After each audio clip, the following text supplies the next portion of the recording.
needs to see it, and at least a January 6th trial, but more so convictions, arrests, prison for those people responsible.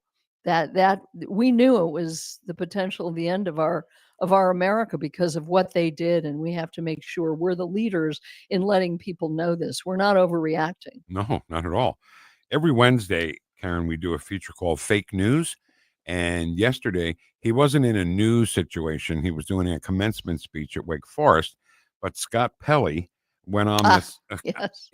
And one of the things he said was freedom of speech is under attack. Unless you say from the river to the sea. That's fine. You guys are fine. But all other freedom of speech, according to him, is being under attack. I don't really see any conservatives out there protesting, I mean, I don't know what he's talking about.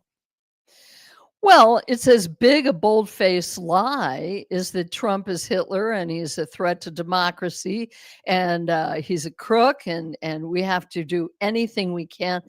I've started, during the horrific auto pen years, I didn't watch Fox. I didn't even have Fox News because I didn't need reminders of what I was already horrified by and depressed about. I didn't want to watch it. You can tell because all through those years, I wasn't as up on certain news items because I thought, what are you going to do? Like rub it in, rip the scab off every day? I really was despondent over our country. I can't express enough what a gratitude I have that I was wrong. Thank God that the country wasn't over yet, and it's way not over yet. Yeah, we were here fighting every day. Yeah, you were.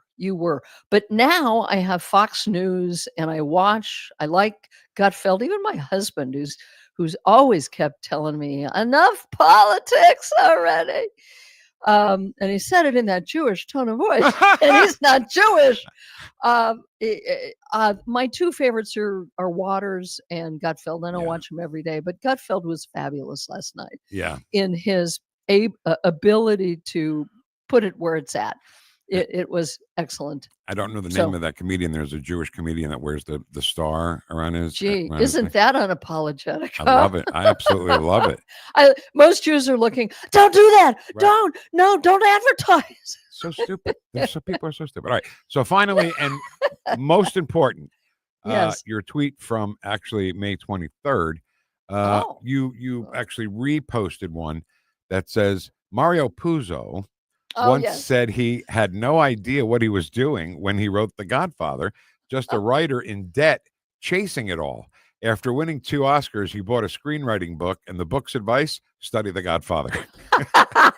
I love that, don't you? I do too. And because it's great. They really pointed that out in the offer on Paramount. They was, oh my God, let me just throw together, the best screenplay for the best movie ever made. I mean, it was so ridiculous.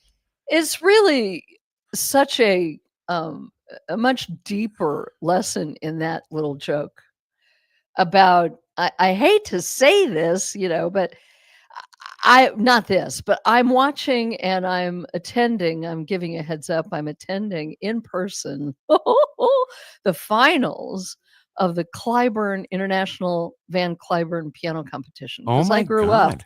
I grew up on classical music. My brother was a pianist. He went to Juilliard, and that was the background and the backdrop of my childhood, was listening to my brother practice. We were all musical. I played the violin and other things, but this is something special. It only happens once every 4 years. Why did I bring that up? Because these young generation of brilliant prodigy pianists, their big thing is like in now to talk about authenticity, being yourself, not worrying whether you win, but just being true to yourself and being real. I like that message a whole lot. That's a message I've resonated to, and I think you have too. And that's what this is. Oh, I need a book. Well, no, dig down deep and create something new, buddy. Yeah. Now, speaking of piano, my son is a piano player, and he's played his whole life.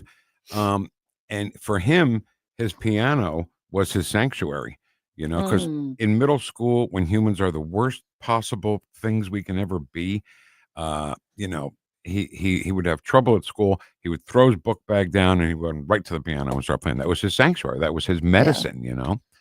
So, yeah. And he knows So a lot true. of classical stuff too. I could play him. What's this song? Dun, dun, dun, dun, dun, and he'll know exactly what the song The is. Debussy Prelude number 4. Actually, I correct myself. I won't be off with you, but I'll be driving.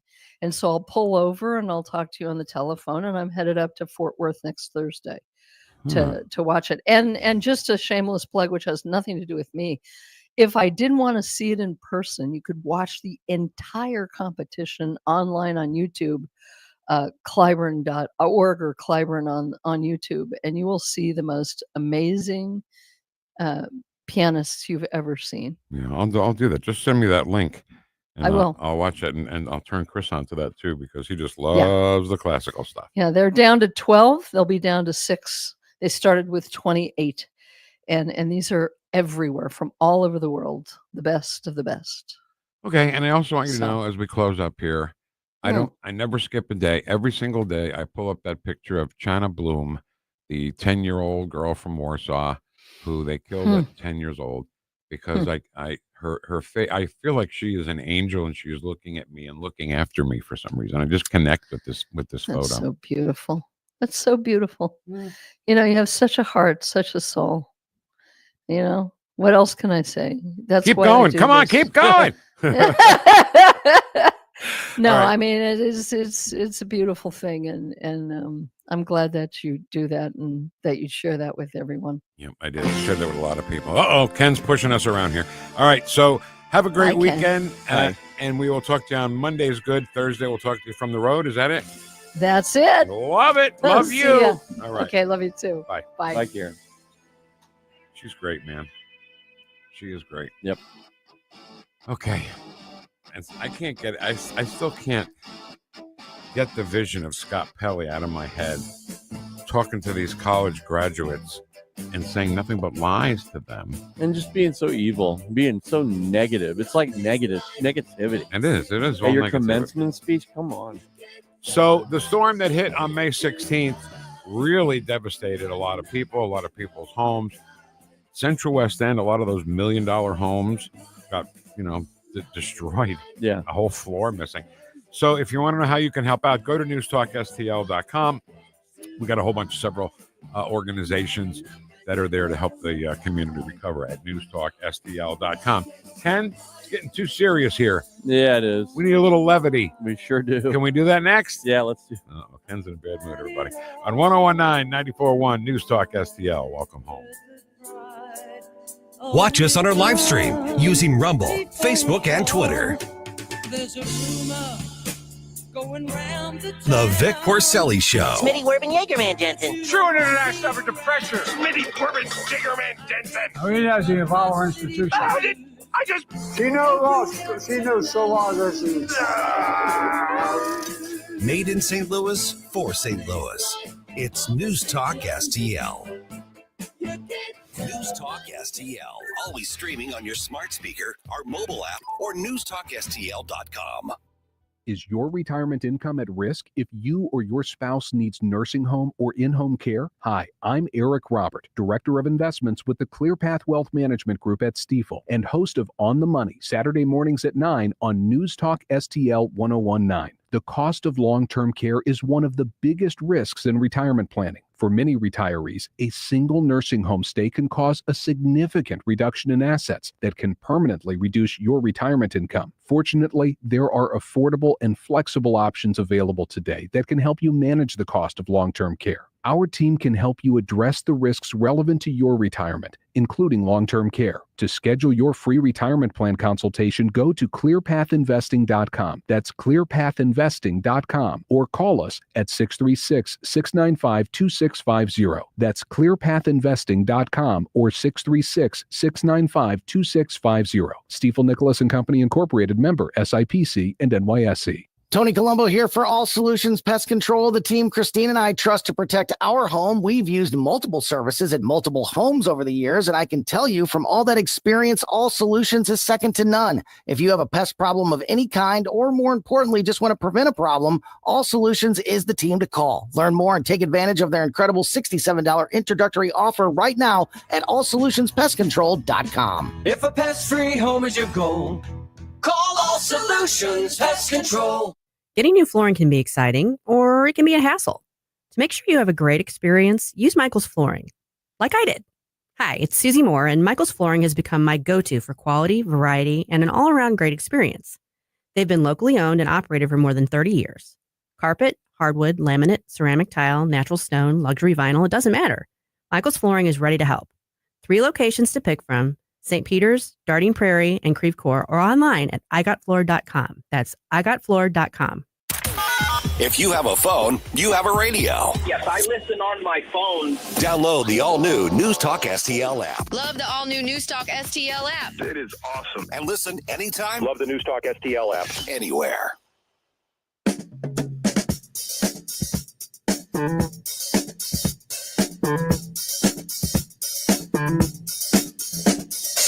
Talk lines are open now at 314-912-1019.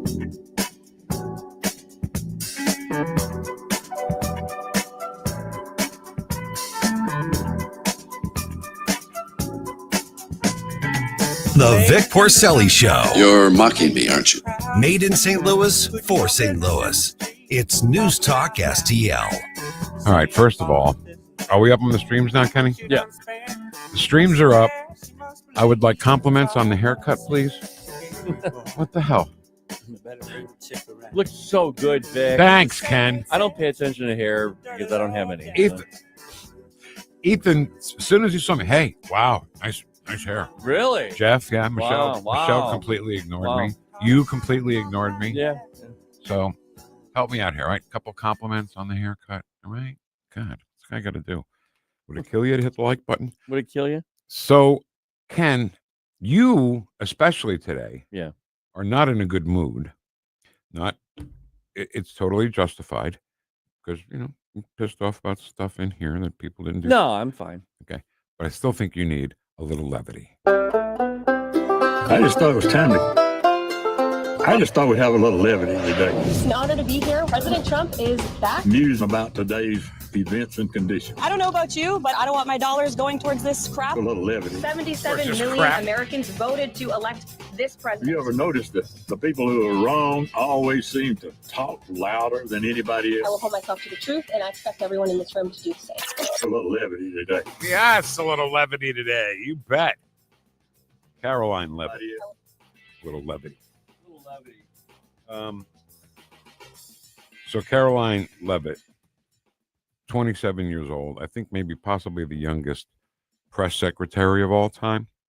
And she's got more knowledge than people twice her age. Oh, yeah. She's got more poise and doesn't look at the binder like Kareem Abdul-Jabbar did. What was her name? What was her name? Karine Jean-Pierre. Oh, right. Jean-Pierre. But I just want to say like that Macron. Ken Williams, he does something every once in a while. You know how, like, when Magic Johnson used to do the no-look pass, he'd look this way and pass that way? Yeah, yeah. Like, when you have to click on something, you're not looking at what you have to click. You look at me, and then the sound happens. Like a no-look push, no-look play. Yeah. Does that make sense? Yeah. No-look click. Right. I don't know. It looks cool. I saw that. It looks cool. It's like Magic Johnson. It's like watching Magic Johnson. That's funny. All right. Ken, geez, will you give me a little levity, please? And President Trump says that he basically thinks unelected Biden staffers concealed his decline so that they could use the levers of power for their own personal gain. Well, look, that's not just the president thinking that, Peter. There's a new book out. I don't know if any of you have heard about it.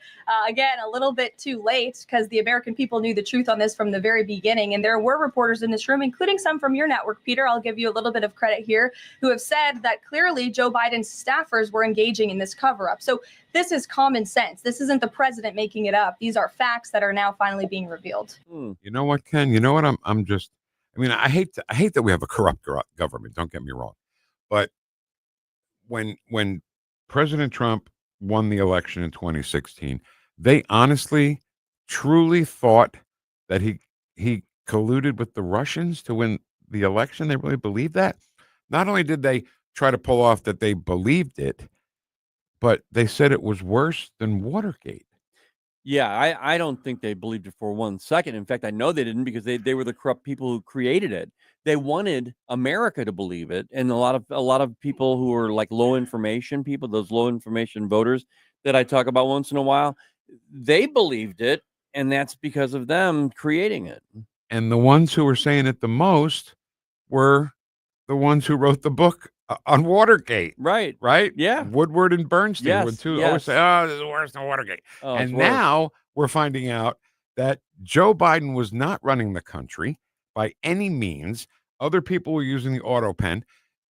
Elizabeth Warren is a name that might have been using the auto pen. Yeah. This is truly worse than Watergate. And I believe that we have not heard anywhere near the end of this. I think they're getting things together, because I've been reading stuff that they're saying, yes, this piece is coming together. We're going to be letting people know about this in the near future. They're not giving dates, but I don't care about dates. As long as they're getting together to the point that when they have an investigation, Vic, I want it to be good. I want it to be like, I want people to be sitting in those chairs just squeezing their butt cheeks together because of the pain they're going through. I want to see that. I do too. All right. I still need some more. Still too serious. Yeah. Still need a little levity. Right, and I'm not saying the president's making it up, but he specifically talks about the auto pen. He thinks that staffers were using this auto pen. Mm-hmm. Is there some kind of like a badge that you have to swipe to use an auto pen? Is there a record of that? I can tell you here at this White House, the president signs any document that has legal implications. The president signs every executive order. He signs every proclamation. He signs pretty much every document that is needed for the president's signature, with the exception of maybe some letters to children. From what we have heard and seen, that was not the case in the previous administration, and the president is raising good questions that are worth looking into. What a great question from Peter Ducey. Yeah. Is there something you have to swipe? Fingerprint? Is there a code? Facial login, maybe? Right, a login on a computer, which should be able to go back and find, right? If it's a login, you just go back and say, who logged into the auto pen on this date? Yeah. This is worse than Watergate. Because if you remember, they're saying it wasn't the break-in as much as it was the cover-up. Right. And now the cover-up is way worse than Watergate. Well, I always thought Crossfire Hurricane was worse than Watergate. Well, give them time. I mean, I think they need to go back and relitigate all that. Okay. But, there's so much. There's so much that they have to do. I think they're just running around trying to grab what they can, find out information about it. I'm going to throw you a curveball here, okay? Yeah. Because I just don't want to run out of time. Can we move down to number 5? Yeah. Okay, Kenny, give me a little levity, will you? The video showed what the president claimed it showed, because it did not show that. But even more, what I'm asking you is who at the White House... Stop. Go back. It didn't show? This reporter saying that video that Trump played for the president of South Africa didn't show? I think her argument is that President Trump said that there were grave sites there. And he wasn't, what he was saying was these represented the grave sites, but he was talking so quickly, it sounded like he said grave sites. There weren't grave sites. He knew it. There were no grave sites along the side of the road, okay? It doesn't matter. Those represented farmers who were killed. The actual people who were murdered, yes. Go ahead, play the question. The video showed what the president claimed it showed, because it did not show that. But even more, what I'm asking you is who at the White House... it did show that. It showed Atta White girl, House Caroline. representing people who have perished because of racial persecution. Verifies the videos that the president shows, and what protocols are in place when there's unsubstantiated information being put out for the world and world leaders to Yamish, show. what's unsubstantiated about the video? The video shows crosses that represent the dead bodies of people who were racially persecuted by their government. In fact, the Associated Press, of all places, has a picture of that very monument. And the caption from the Associated Press is, "Each cross marks a white farmer who has been killed in a farm murder." So it is substantiated, not just by that video and the physical evidence that everybody saw on display in the Oval Office, but also by another outlet in this room, the Associated Press. So you should take it up with them if you believe the claim is unsubstantiated. And that's a ridiculous line of questioning. And here's some more information about that too. There are 2 different pictures. The one we talk about is the road with the crosses. That's the one you sent me. Yes, and then there's another one. It is actually crosses that are in the shape of a gigantic cross of all the people it represents as well. And there's people they're saying are actually buried in some of those. So what does the reporting say when these people go in there? Unsubstantiated, what the president said that the video showed, which it didn't. What was that reporting like by that person the next day, either on TV or in the paper, that he was showing unsubstantiated? They'll stick with it. They'll stay with that. That's fine for them. The Associated Press, one of their own, said it. Yeah. So why would you fight this? Why is she fighting this? TDS. It just goes back to that, Vic. I go back to that every time because it's true. I think they need some Trump and all, Ken. That's what I Big think. time. I think so too. Can we do one more? Yeah. Ken, give me some levity. The campaign promises from President Trump was no tax on Social Security. Now, due to congressional rules, that wasn't able to be included in this bill. How does the president plan to follow through on that campaign promise? Well, this bill did address taxes for our seniors. It actually allows them to take off significant money from their Social Security payments, get more money back, I should say, put more money in their pockets for various reasons. So this bill delivers on that promise. That's the view of the White House. Well, suddenly I'm interested in issues about senior citizens, Ken. Yeah. A little bit. I used to hear stuff about senior citizens. Yeah, let's help senior citizens. I don't know what it's like to be a senior citizen. And now guess what? I'm a senior citizen. Right. I'm collecting Social Security.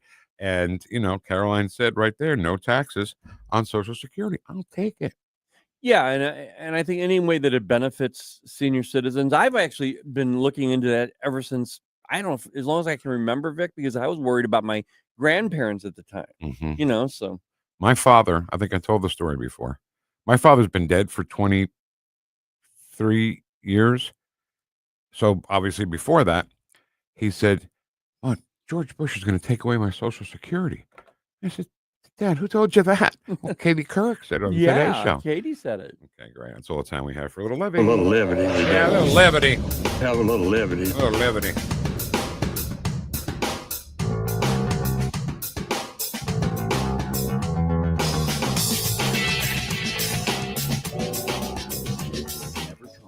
Do you wake up every morning to the ringing of Trump's voice in your head? And we will soon be a great nation again. Please go away. If this describes you, you may suffer from moderate to severe Trump derangement syndrome, or TDS. This is a sad way to live, but there is hope.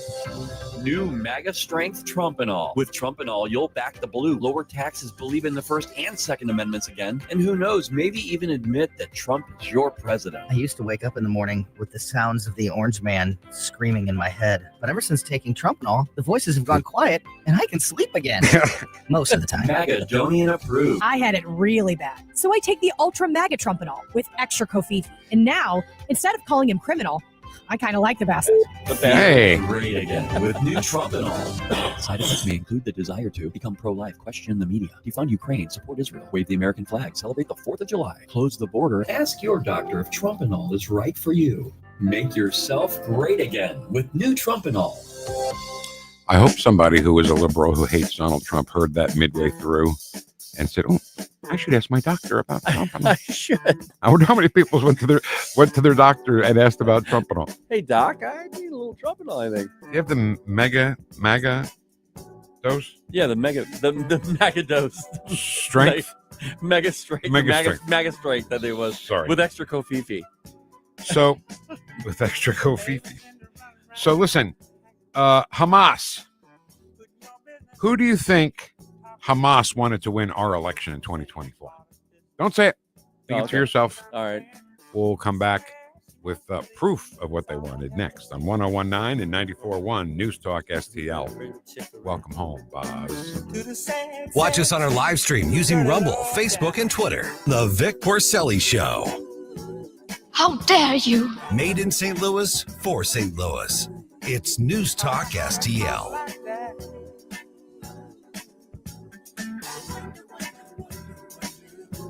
Colombo and Company. A lot of controversy surrounding the special legislative session called for by Missouri Governor Mike Kehoe. We'll get the latest Thursday with Mo Rep Justin Sparks. Plus, we'll talk to Dr. Randy Tobler. Live and local weekdays at 2 on News Talk STL. Dr. Randy Tobler here, and I know that when you're looking for a dentist, you have to make sure you choose a dental practice that's compatible with you and the needs of your family. Well, I'd like to tell you about my dentist, Dr. Dan Cusimano, and his partner, Megan Dwyer, and their team at Advanced Dentistry at St. Charles. The great team at Advanced Dentistry of St. Charles can accommodate all of your cosmetic and restorative needs because their passion is general dentistry. Implants, crowns, bridges, even dentures. That what you need the most is what they'll provide in a personalized, focused way. And they can provide therapeutic and cosmetic options like Botox and dermal fillers. Get to know them and all they have to offer by calling 636-978-0226 or visit them on the web at advanceddentistrynow.com. That's Dr. Daniel Cusimano and Dr. Megan Dwyer at Advanced Dentistry of St. Charles. That's Advanced Dentistry Now, 636-978-0226. Or visit them on the web at advanceddentistrynow.com. Tim Jones and Chris Arps in the afternoon. John Gizzi, he's the Newsmax chief political columnist and White House correspondent. One has to change with the times. Franklin Roosevelt understood this when he became the first radio president. John F. Kennedy mastered television. Ronald Reagan mastered both. The White House press office is reaching out to new blood and to the new media. Tim Jones and Chris Arps, weekdays at 4 on News Talk STL. Experience the true flavors of Mexico at Dos Primos, O'Fallon's premier Mexican restaurant. From sizzling fajitas to homemade caldo de pollo, every dish is crafted with the freshest ingredients and traditional recipes, all made fresh daily in our kitchen. Cool down with our famous margaritas or your favorite cerveza, while our friendly staff makes you feel like family. Dine in or carry out. Visit DosPrimosMexicanRestaurant.com or find us on North Main in O'Fallon. This hour, the Vic Porcelli Show, brought to you by Connor Roofing. You can count on Connor for all your roofing needs. Visit ConnorRoofing.com. That's CONNER Roofing.com.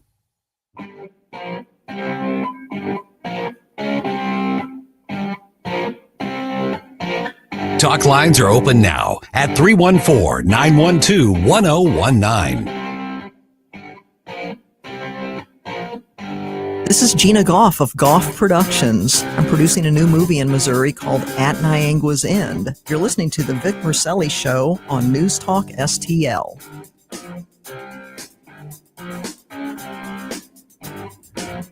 The road, they were very scared of him. Yeah, they wanted Who? Terrorists. We're afraid of Trump. Yeah, they wanted Kamala to be chosen, to be elected. You talked politics with them? Yeah. They wanted Kamala to be elected. But as soon as Donald Trump was elected, they understood that he wants to bring the hostages back home. So immediately the way they treated me changed. So if it's the amount of food, I could say this, that when Trump became president, yeah, the way they treated us changed.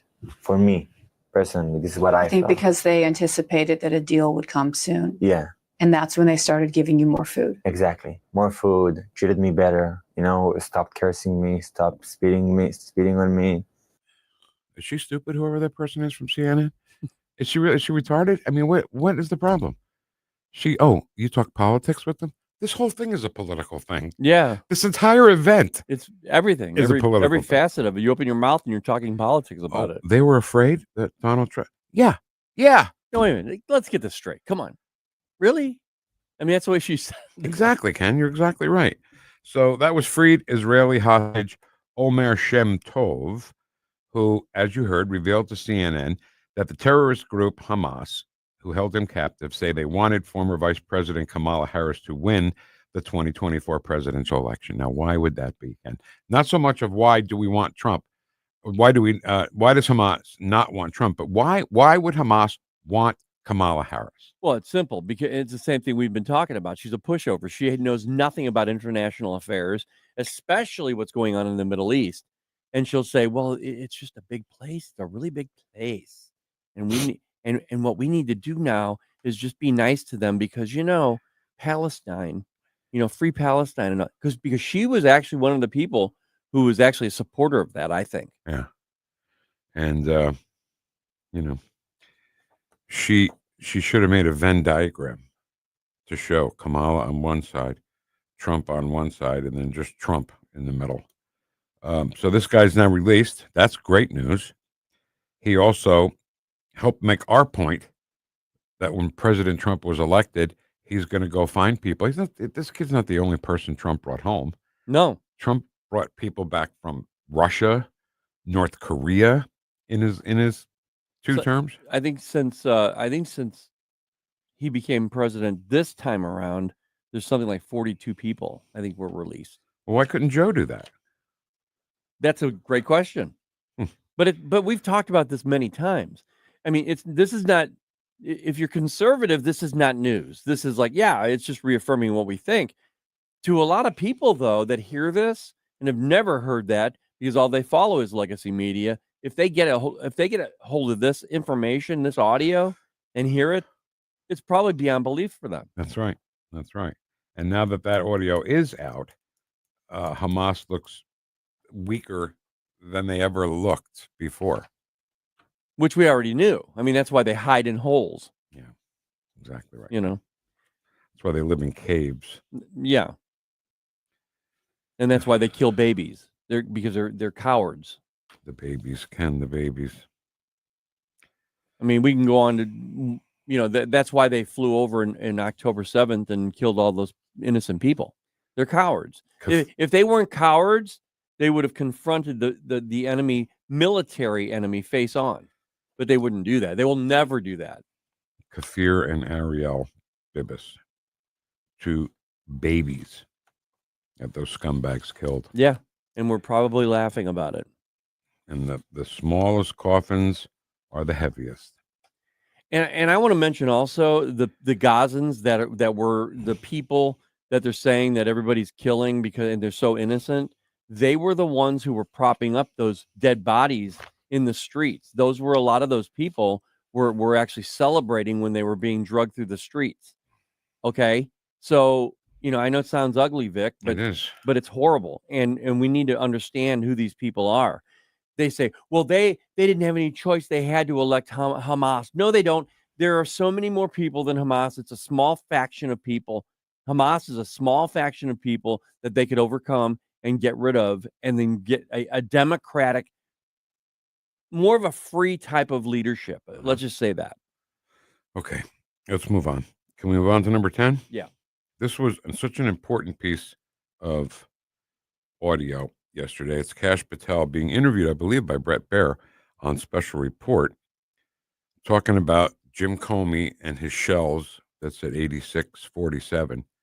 And listen to what an FBI director has to deal with when an idiot like Comey does something like this. James Comey.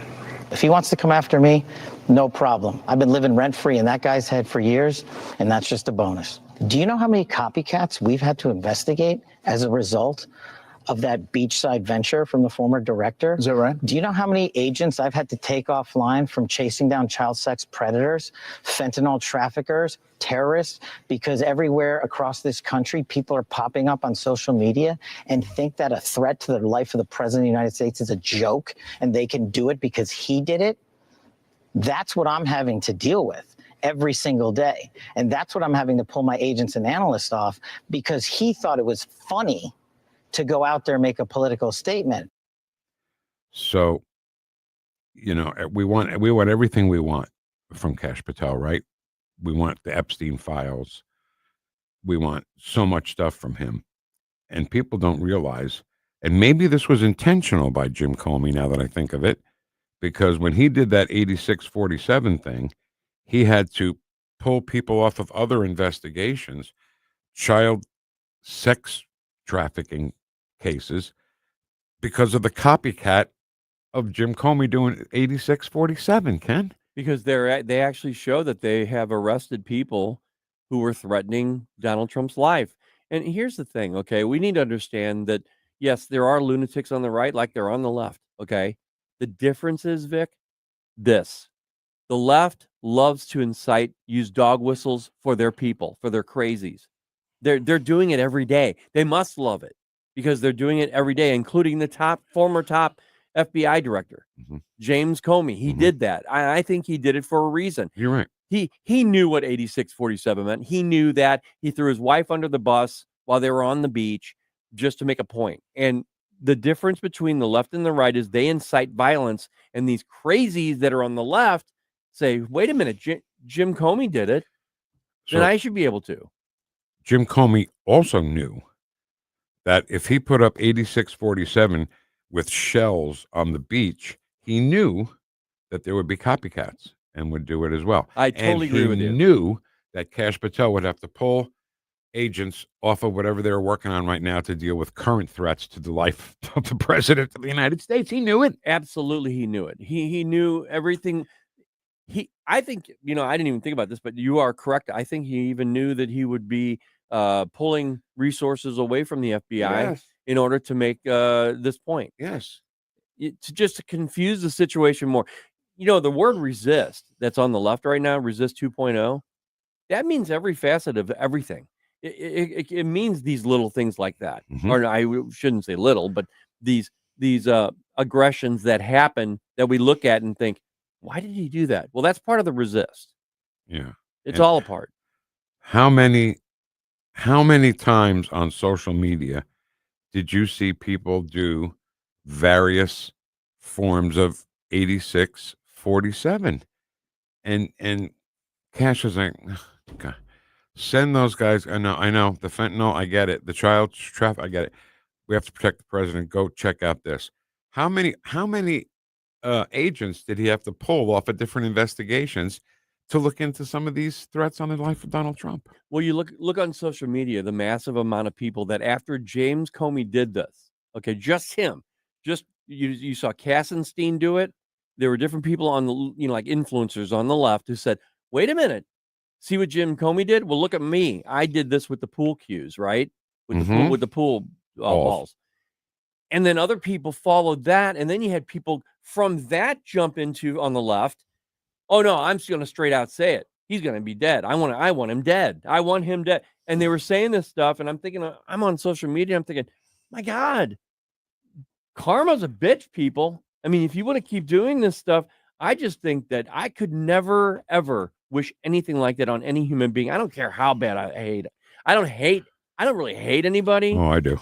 I don't hate anybody, Vic, but I'll tell you what, man, there's some people who really aggravate me, but I would never wish death on them. No, I stop at that. There are people I hate, don't get me wrong, but I don't wish death on anybody. But so Jim Comey said, I didn't know that 86 meant to assassinate. Oh, I didn't know that. Does he think that all the copycats didn't know it either? And they just thought it was a fun little arrangement of shells and a funny little arrangements of pool balls on a pool table? Huh. I think he knew it, and I think he knew they knew it. And as soon as he put that picture up there, and his wife didn't say, oh, go ahead and post it on social media. Yeah. And he goes, oh, okay. Let me throw my wife under the bus. I'll just go ahead and post it on social media then, wife. Okay. God, what a scumbag. He said he acts like a big teddy bear, doesn't he? But that guy is one of the most dangerous people in this country right now. And he knows the game, Ken. That's the thing. Yeah. He knows what an FBI director has to deal with. And the director of the FBI and the director of the Secret Service have one main mission together, and that is to protect the president of the United States, whoever that president is. Right. Happens to be Donald Trump, who everybody hates for some reason. So for a former FBI director to do something like that, he knew what Kash Patel would have to do. And that's pull agents away from, because I'm sure that Doge eliminated some FBI jobs, right? Well, if they were, if they were double the position, or if there were just too many people within a part of the organization. But would you say some FBI people got fired? I would say if they were inefficient, yeah. Okay.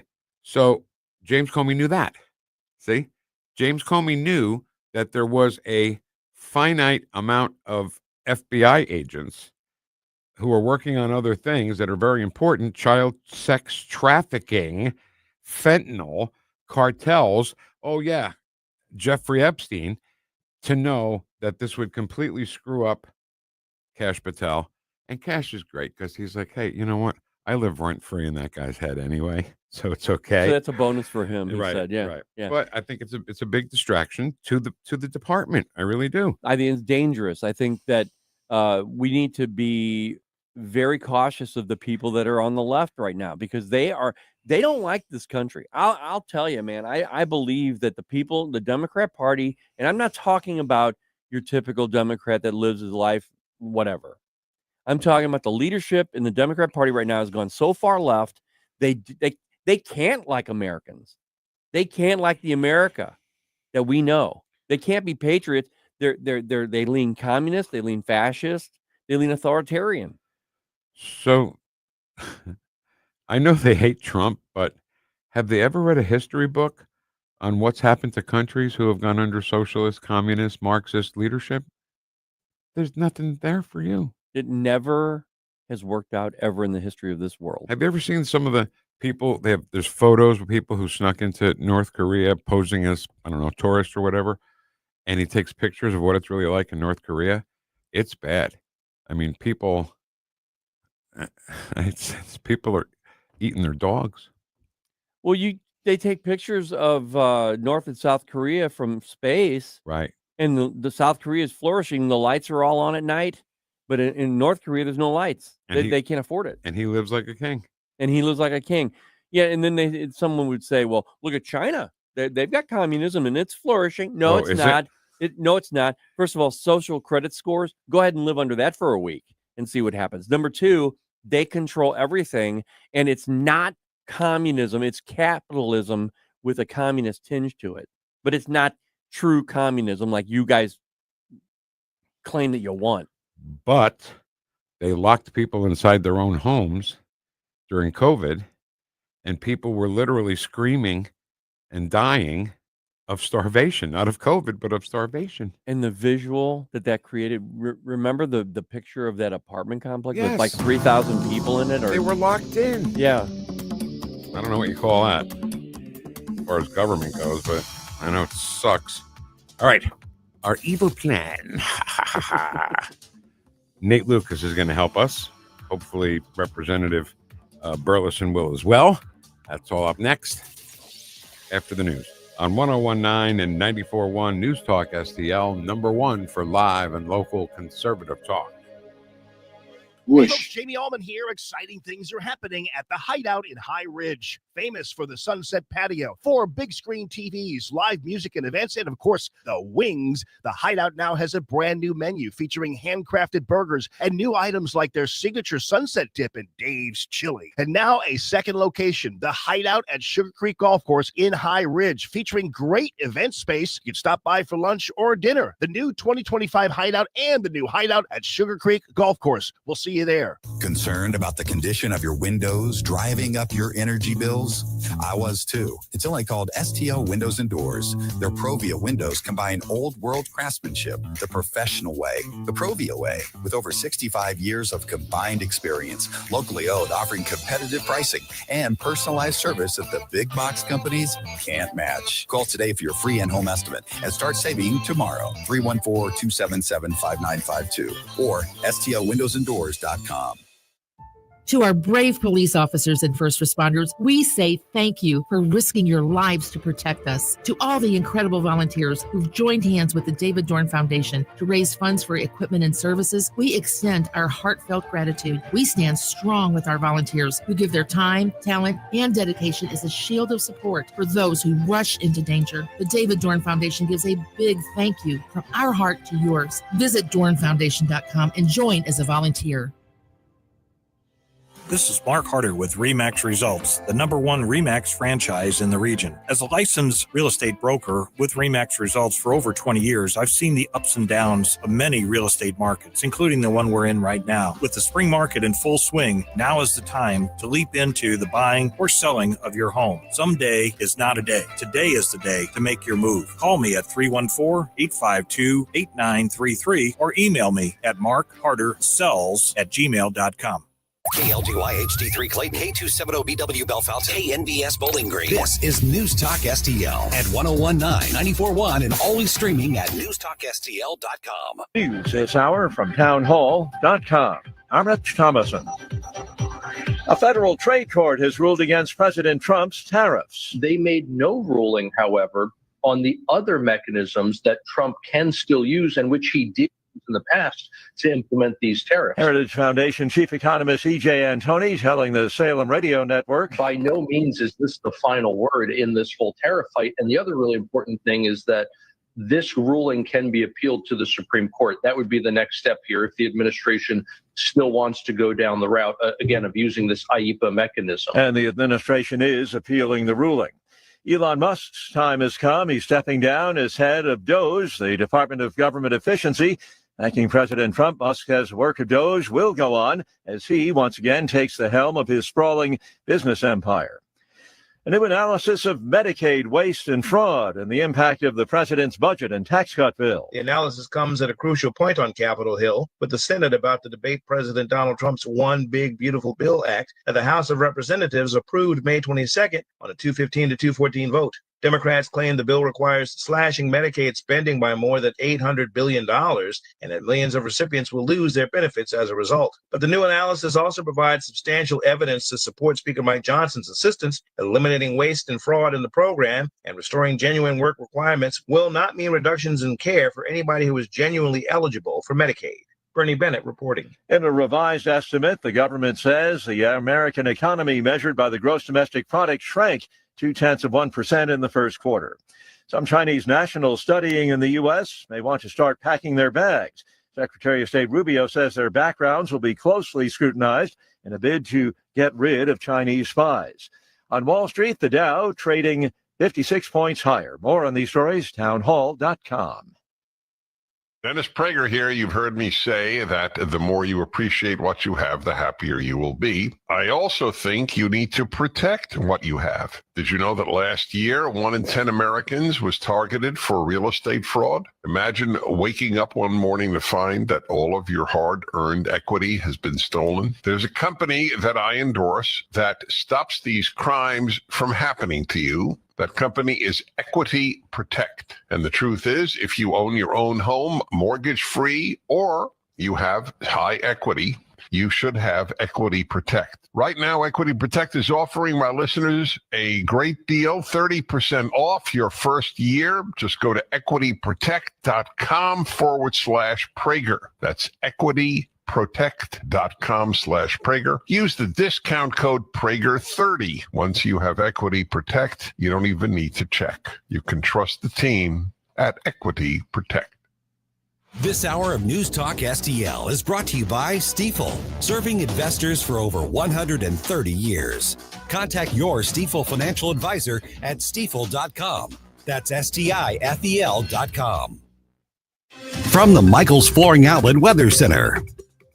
I'm meteorologist Leah Hill with your first alert forecast this morning, starting with a little less cloud cover, but I quickly expect things to cloud over by the mid-morning as showers get a little bit closer. And we're going to be looking at some scattered rain into the afternoon, and some showers are expected for that evening commute. With all of this rain, temperatures holding a little bit lower in the upper 60s for today's high. Rainfall accumulations around 1/4 inch. That's your first alert forecast. I'm meteorologist Leah Hill. This hour, the Vic Porcelli Show, brought to you by Proctor Drapery Blinds and Shutters. Proctor, spelled like doctor. ProctorDrapery.com. Vic Porcelli. Come on, you're Italian. You understand. Every day is a busy day all of a sudden. You talking to me? You talking to me? Tough and smart, and I love Italian, so he's definitely Italian. At least I have this show to come and talk about it and let some stuff up. What kind of a show are you guys putting on here today? The Vic Porcelli Show. All right, hour number 2 of 3 that Ken Williams has put together for us. Porcelli's Deli coming up today at 10:25 p.m. And I meant to mention to Karen that Porcelli's Deli would be about a nice Jewish boy. Yeah. Mel Blanc was Jewish. Oh, okay. Yeah. John Gordon from the Truth with John Gordon radio show. Here is really the big one about that Thomas Crooks, who shot at President Trump. The FBI cover-ups during the Biden administration. So we're going to dig in at 11:05 with John Gordon right now. Hello. Let's talk to Nate Lucas. This is a man's world. The communications director for U.S. Representative Eric Burlison. How much has changed in this free country since 9/11? Now, I'm getting ready to go get touched by a TSA agent. It's the most action I've gotten in years.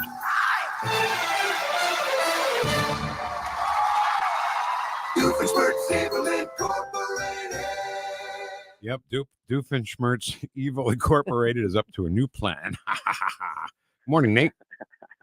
Hey, good morning. How are you guys? We are well. We are well. You're going to get a package from Trolley Stop Bakery very soon that has some delicious stuff in there that we would like. You can have one, okay, as your finder fee. You can have a cookie or whatever's in there, and then hand it off to Congressman Burlison. He can have a cookie too, whatever, and then get it to President Trump, and then maybe he'll call us. Okay, that's the evil plan.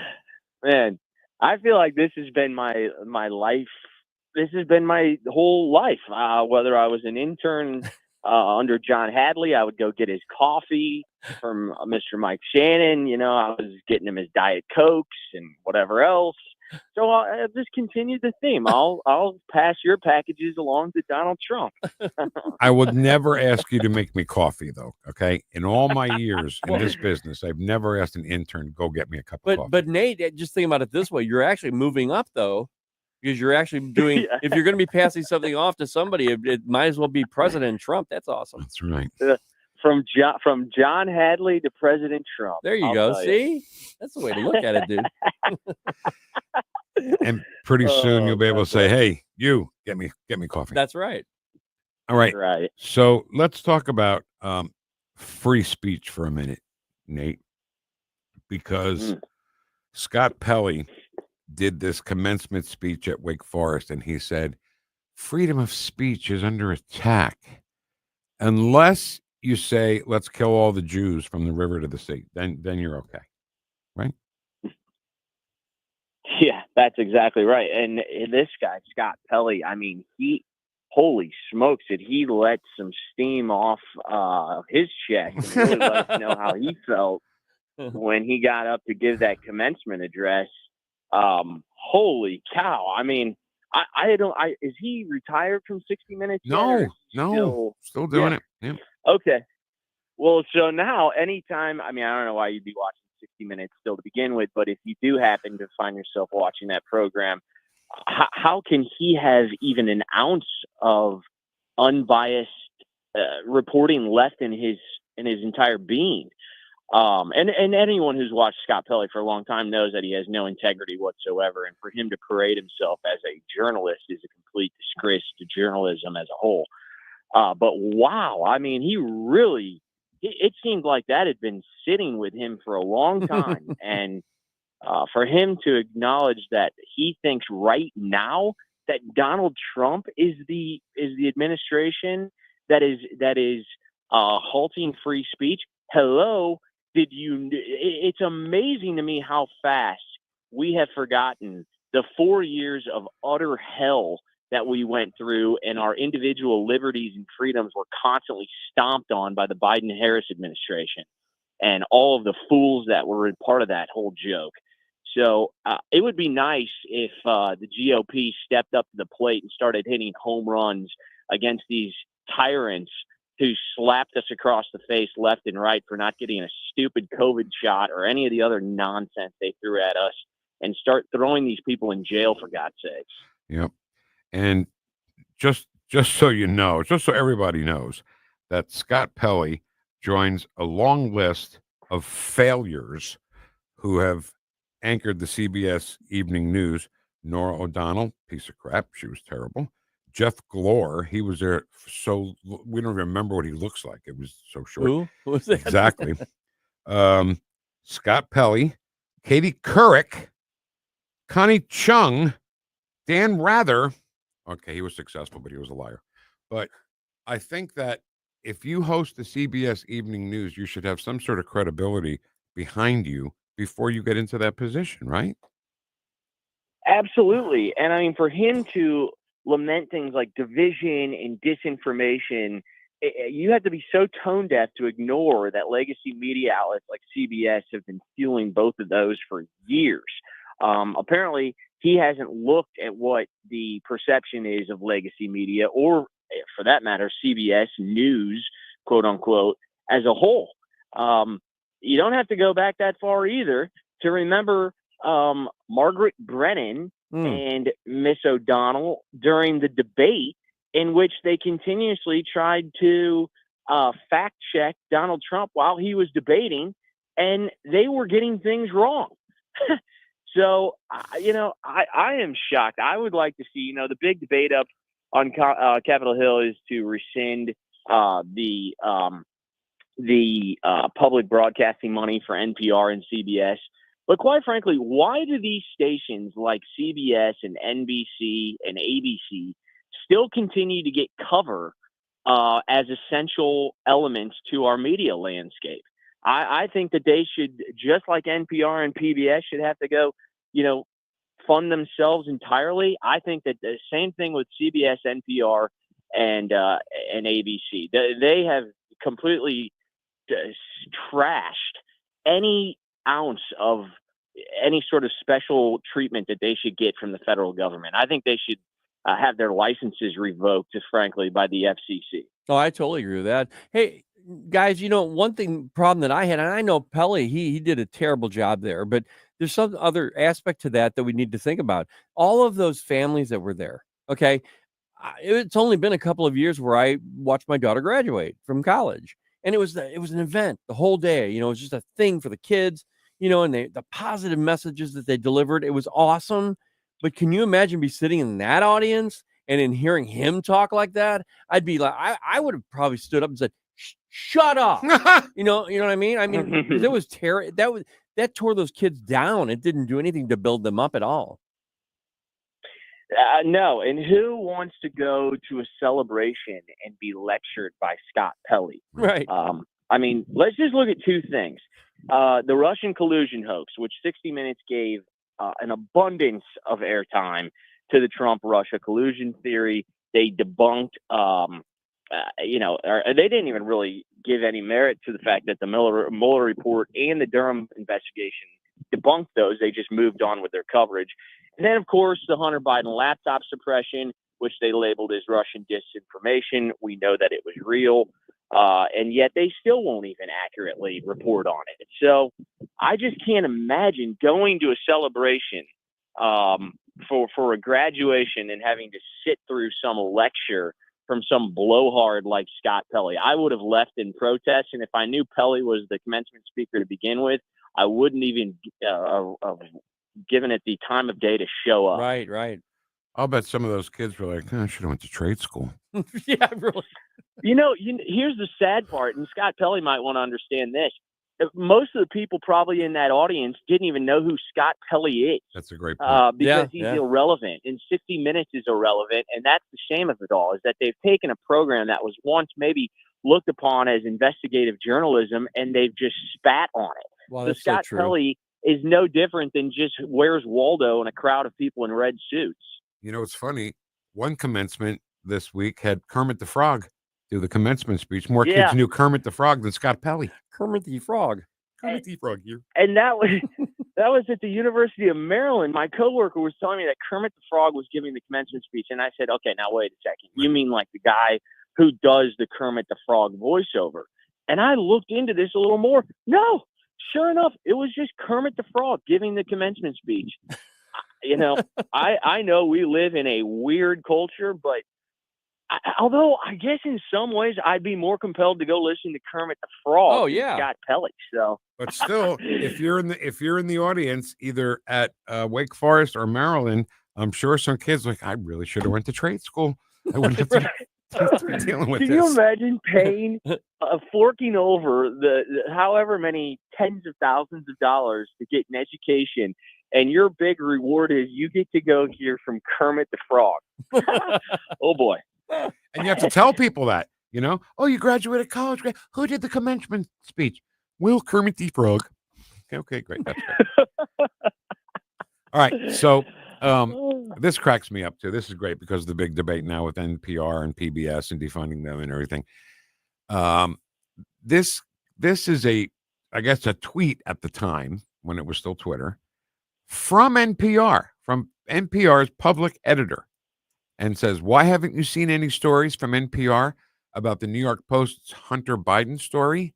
We don't want to waste time on stories that are not really stories, and we don't want to waste the listeners' and readers' time on stories that are just pure distractions." That statement right there, defund. Totally. Absolutely. I think we put something out yesterday that it was Drew Holden who tweeted, "Whenever NPR is in the news, I just remember this tweet." That's and it. it That's was the one. exactly what you just recited. Yep. And it's like, yes, exactly. That's what these quote, I have to use quotations again, news organizations have become. They are partisan left-wing echo chambers. And when that arrogant leader of theirs, Catherine Marr, took the witness stand just last month during a DOJ subcommittee hearing right here on Capitol Hill, she was unaware that on her board of directors, not like 90%, not 95%, not 98%, 100% of NPR's board were registered Democrats. And she didn't seem to think that was of any issue whatsoever with a quote unquote news organization that is supposed to be bipartisan and just tell you the news. NPR is so disturbingly weird. Tucker Carlson, when he was still at Fox News, I mean, he did just some unreal segments where he just took audio clippings from NPR throughout the week and would just play it back for you. And you listen to it, and first of all, it's so sick and twisted. They're like talking and about transgender animals and it's why trans kids should be permitted to have guns for protection because they're the ones that are under assault. And it's just so for a company like NPR, which couldn't get more anti-gun than NPR, for them to be saying that the trans community are the ones that need to be armed. Give me a damn break. We need to be armed against the criminal aliens and the terrorists that are consider themselves trans. Now, wait a minute. What's wrong with giving someone who's driven by hormones a gun? What could possibly go wrong?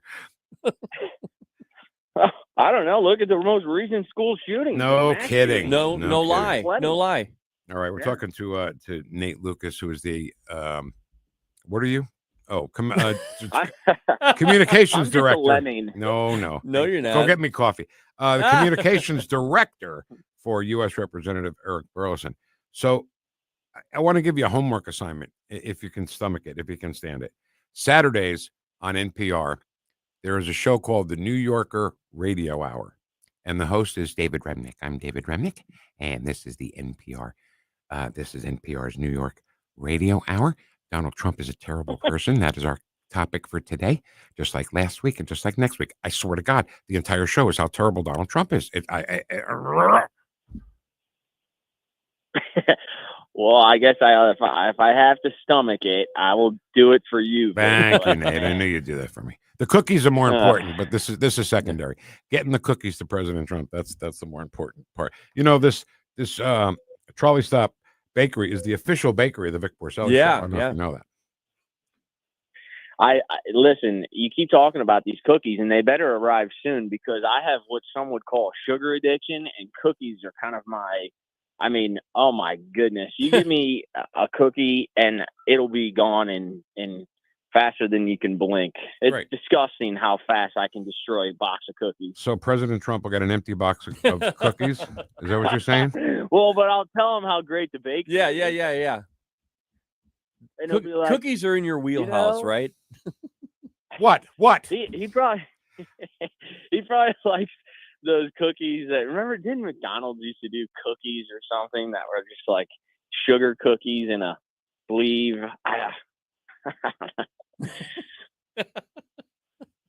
You lost me there, Nate. These are not McDonald's cookies. These are the Trolley Stop Bakery cookies. Okay. Okay. Maybe, you know what? Maybe the Trolley Stop needs to send 2 boxes, one for Nate. Right. to share maybe with Representative Burlison, and the other one goes to Donald Trump. I mean, as it is, the president's going to open up and say, 2 missing. Yeah. Where's Nate and Eric? Bring them in here. But see, that's the way you negotiate, Nate. I mean, if you don't send 1 box, you send 2. That's right. That's it. It's the art of the deal. You know, you give 1 to the guy who's delivering them, and that will ensure that the other box is not touched. And you have to know too that if I give a box of cookies where like the little piece of tape is broken, yeah. You know, it's like when you go get something from the store and it says "Do not use if seal is broken." Right. I don't know if the admin's going to be taking the box that has an unsealed piece of tape. They might think they're contaminated, and then I'm going to get investigated by the Secret Service, and who knows? I could get in a brawl outside of like Obama's house or something like that with a female with a female Secret Service agent. So there is a solution to your problem. Don't open the box. Give them the full box. yeah, but you said I could have one. Yes, I did. Yes, I did. yes. All right, so now we're gonna have to send 2 Talking boxes. out of both sides of your mouth. I'm here to witness that. You want to go? He says that to me all the time, Nate. Every day. You want to go? You want to go? All right, Nate. Yeah, you know, I know how radio folk, you know, we all talk out of both sides of our mouth. It's just part of how we operate. Do I look like John Hadley to you? Really? Well, let me take a closer glimpse. No. Yeah, and I got a new haircut. It's okay to say, well, Vic, you look so handsome with your new haircut. It's okay. You could say it. You do. I see pictures all the time. Thank you. And Ken are always looking good on your social media. I got to pull teeth to get a compliment on a haircut in this place. Well, I told him, Nate. I said, I am follically challenged, so I don't even pay attention to hair anymore. Oh, come on! I would think it makes you jealous, but that's just I'm over that. I've been shaving my head for 25 years. I haven't. Yeah, but some guys can rock the chrome dome, and some Ken does. Like, Ken rocks the chrome dome. Yeah, he does. Yes. I'm not even going to think about it. All right, Nate. The worst listen. is when you have a chrome dome and you refuse to just acknowledge it, and like you're keeping on like that tiny pass of grass upstairs. It's like, come on, let's just get rid of it. Let's go. Get the razor up. Or how about the extreme left wing lib guy who has nothing but a ponytail in the back of his head? Ugh. Yeah. Al Green? Talking about Al Green? Yeah, maybe him, yeah. All right, Nate. That's not style either. Good luck with our little evil plan to get the president on the show. Say hi to Representative Burlison for us. And as always, thanks for your time, buddy. Thank you, guys. Yep. Have a great week. Hey, see you, Nate. The president's going to get an empty box of cookies. Maybe. Maybe. It's ridiculous. You even have an evil plan anymore. Well, you have to up the evil plan. That's the problem. You just need to talk to our baker about getting 2 boxes versus 1. And make 1 box that do not open, Nate. Right. You know how like you get a package that don't open until Christmas? Right. Don't open until you're in the Oval Office. Right. Then you can open it. It's not going to work. Let's think of a new plan. All right. Porcelli's Deli is next on 101.9 and 94.1 News Talk STL. Number 1 for live and local conservative talk.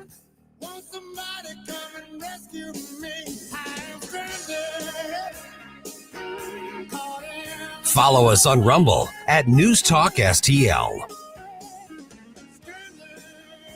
The Vic Porcelli Show. So thank you all. God bless you all. Let's go lick the world. Let's get it done. On NewstalkSTL.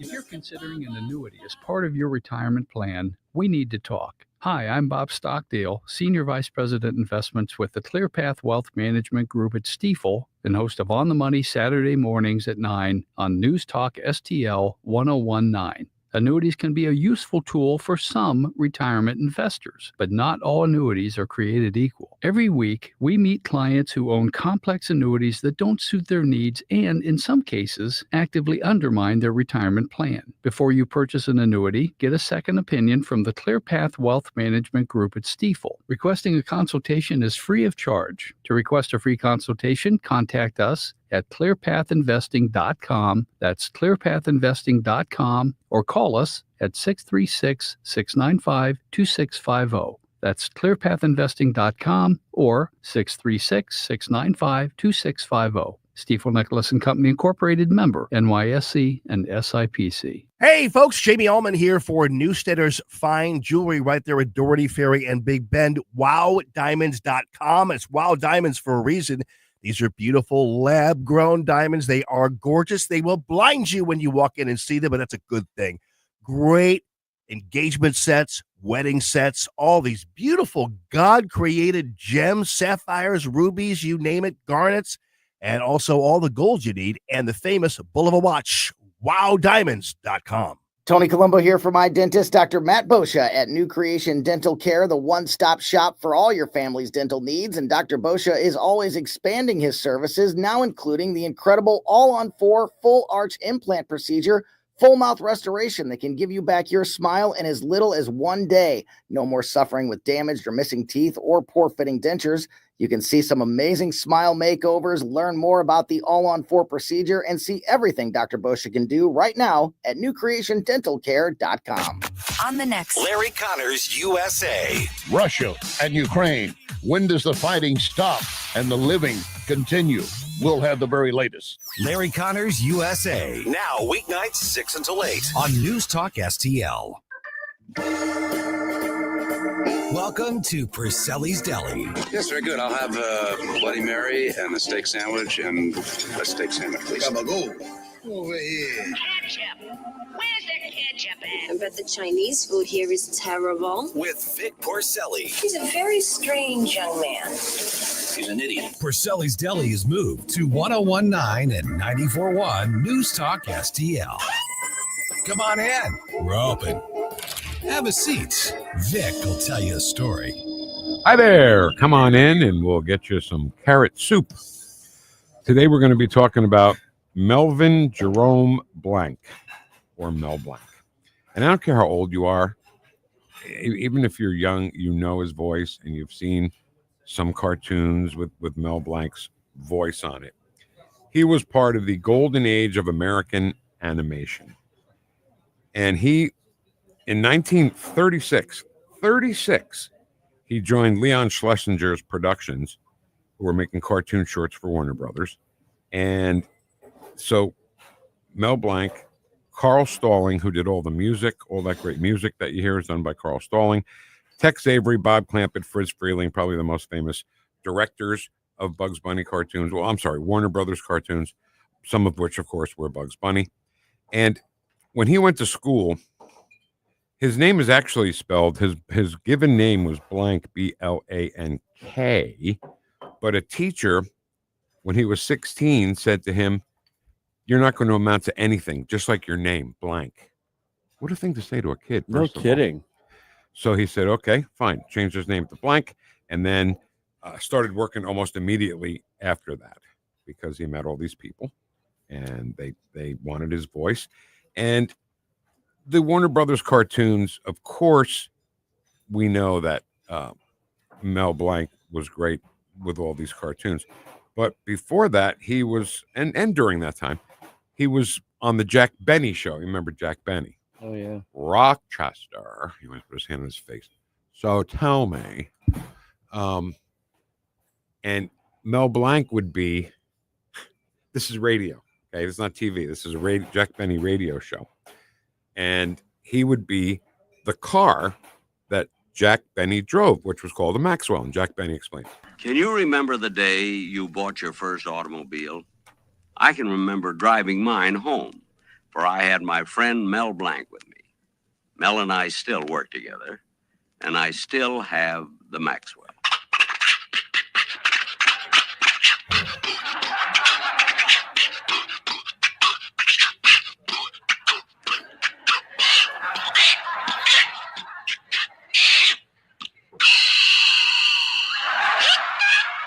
Mel Blanc doing the Maxwell that wouldn't start and wouldn't run. And can I just throw in a quick thing? Back in those days, it was so great. And Jack Benny's big shtick was he was cheap. He was a cheapskate. So in Back to the Future, when Doc Brown doesn't believe that Marty came from the future, he goes, "Okay, future boy, who's the president in 1985?" And Marty says, Ronald Reagan. Ronald Reagan, the actor? Who's the first lady? Jane Wyman? And then he's got all the papers right. I suppose the Secretary of Treasury is Jack Benny. That's funny because Jack Benny was so cheap. Right. Treasury. All right. So, and this is actually a TV sketch that they did on the Jack Benny show. This is such a simple, so simple of a sketch, Ken. But to this day, it works out great. This is Jack Benny talking to the Tijuana Twisters, and the bass player is Mel Blanc. It says here that your group here, you come from Tijuana, is that right? Yeah.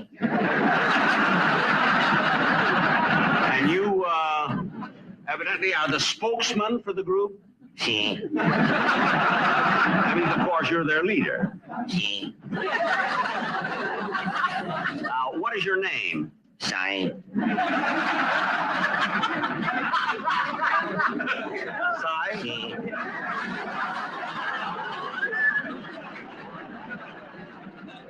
Now, it says here that you're all related, that you're brothers, so evidently you must be a sister. Sí. You've been with this act a long time? Sí. And what is your name? Sue.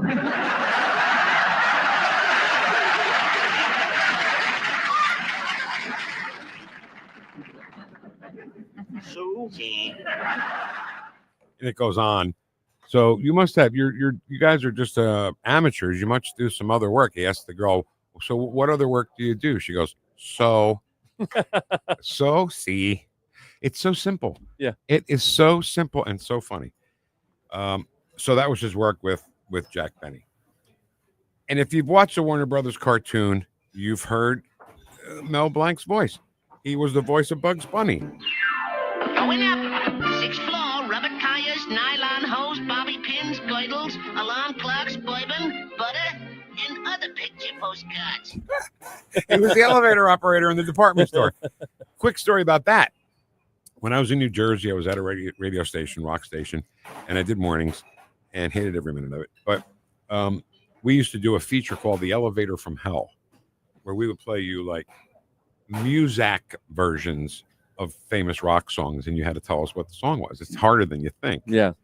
And it was The Elevator from Hell. So I wanted that audio because it's Bugs Bunny in an elevator. And back then, this is 1989, there was no way to get it. So I wrote to Warner Brothers, and they sent me a reel-to-reel of the audio of that cartoon. That's amazing. Yeah. It was really fun. That's the one where the guy goes, kind of outsmarted you, little chum. Sometimes I have to watch. We've got this CD, and it's of classic, I guess, cartoons from Mel Blanc. No, these are actual video cartoons, and I have to watch them. I have to get my fix on those sometimes. I have a CD called the Carl Stalling Project. He's the guy that did the music, and it's just a CD. You just listen. But when somebody's tiptoeing. Yeah. When like a hillbilly walks on, And isn't that amazing that the cartoon productions back then were so intense that they actually had orchestras there for the cartoons? Live orchestra right there. Yeah. On the Warner Brothers lot. He also was the voice of Foghorn Leghorn. Oh, that woman got a mouth like an outboard motor all the time.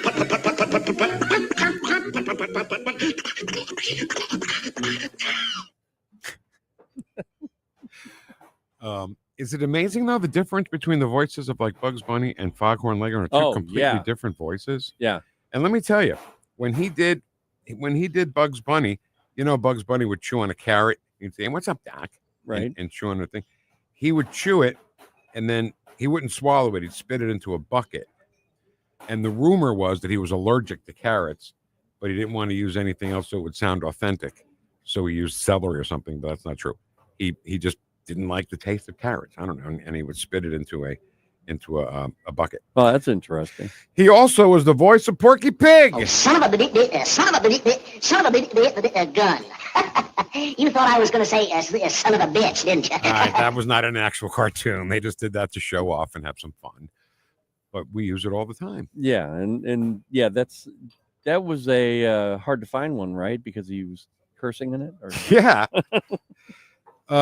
So he was all those voices. He also was Barney Rubble on the Flintstones, and he was Mr. Spacely on the Jetsons. George Jetson's boss, Mr. Spacely. So this story is crazy and wild. On January 24th, 1961, Mel Blanc was driving alone when his sports car was involved in a head-on collision on Sunset Boulevard. His legs and pelvis were fractured as a result. He was in a coma, completely non-responsive. About 2 weeks later, one of Mel Blanc's neurologists at UCLA Medical Center tried a different approach to try to pull him out of the coma. So instead of saying, "Hey, how are you, Mr. Blanc?" he would say, "How are you feeling today, Bugs Bunny?" And Mel Blanc would say, after a slight pause, say, "Just fine, Doc. How are you?" Wow.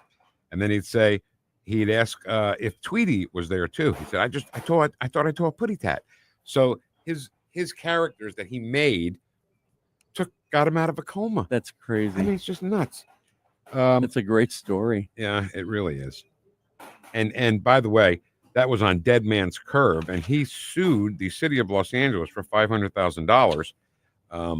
And his speaking out about it, funding the restructuring of the curves at that location, so not so many people would get killed. Just one more quick one I just want to play for you. That Ken says to me very disrespectfully, "Fine, okay, I'll shut up." I like this. Mel Blanc and his wife Estelle were married in 1933, right up to his death in 1989. It's a lot of years. That's a lot of years. There you go. And not for nothing, but he died in July of 1989, and my son was born 3 months later in 1989. I always thought like he had some soul inside of him. You know? It seems like he did something. Yeah, right. It's just weird. I mean, I guess it's stupid. So we'll close this by talking about Mel Blanc when he died on July the 10th, 1989. And Ken, I will give you one guess on what his gravestone says. That's all, folks. That's all, folks. Is on his Wow. on his tombstone. How about that? Wow. That's it. We're done. You nailed it. That's all, folks.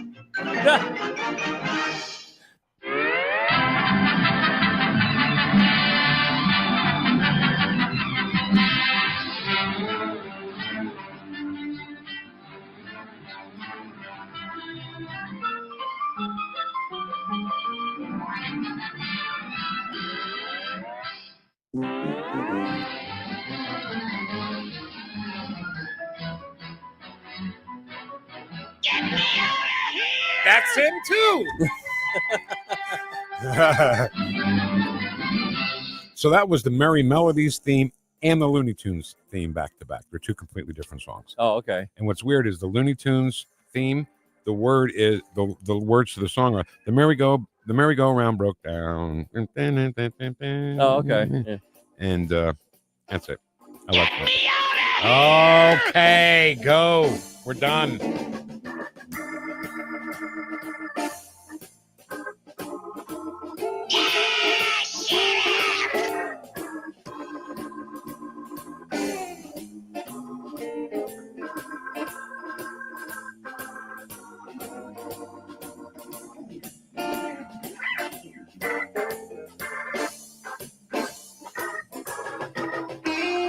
Tuna on toast, coleslaw, cup of coffee. Yeah. No, wait a minute. I always have tuna on toast. Nothing's ever worked out for me with tuna on toast. I want the complete opposite of tuna on toast. Chicken salad on rye, untoasted, with a side of potato salad and a cup of tea. The Vic Porcelli Show on Newstalk STL.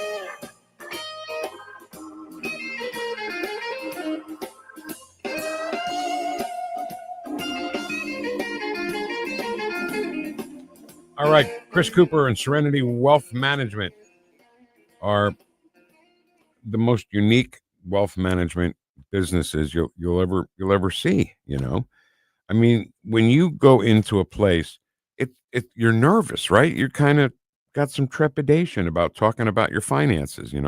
What if I don't have enough money and this guy thinks I'm poor and he can't really help me? Well, no. You know what you're going to do when you walk into Serenity Wealth Management? You're going to see a nice sofa or couch. What's the cool way to say it? Couch? I think it's a couch. Yeah.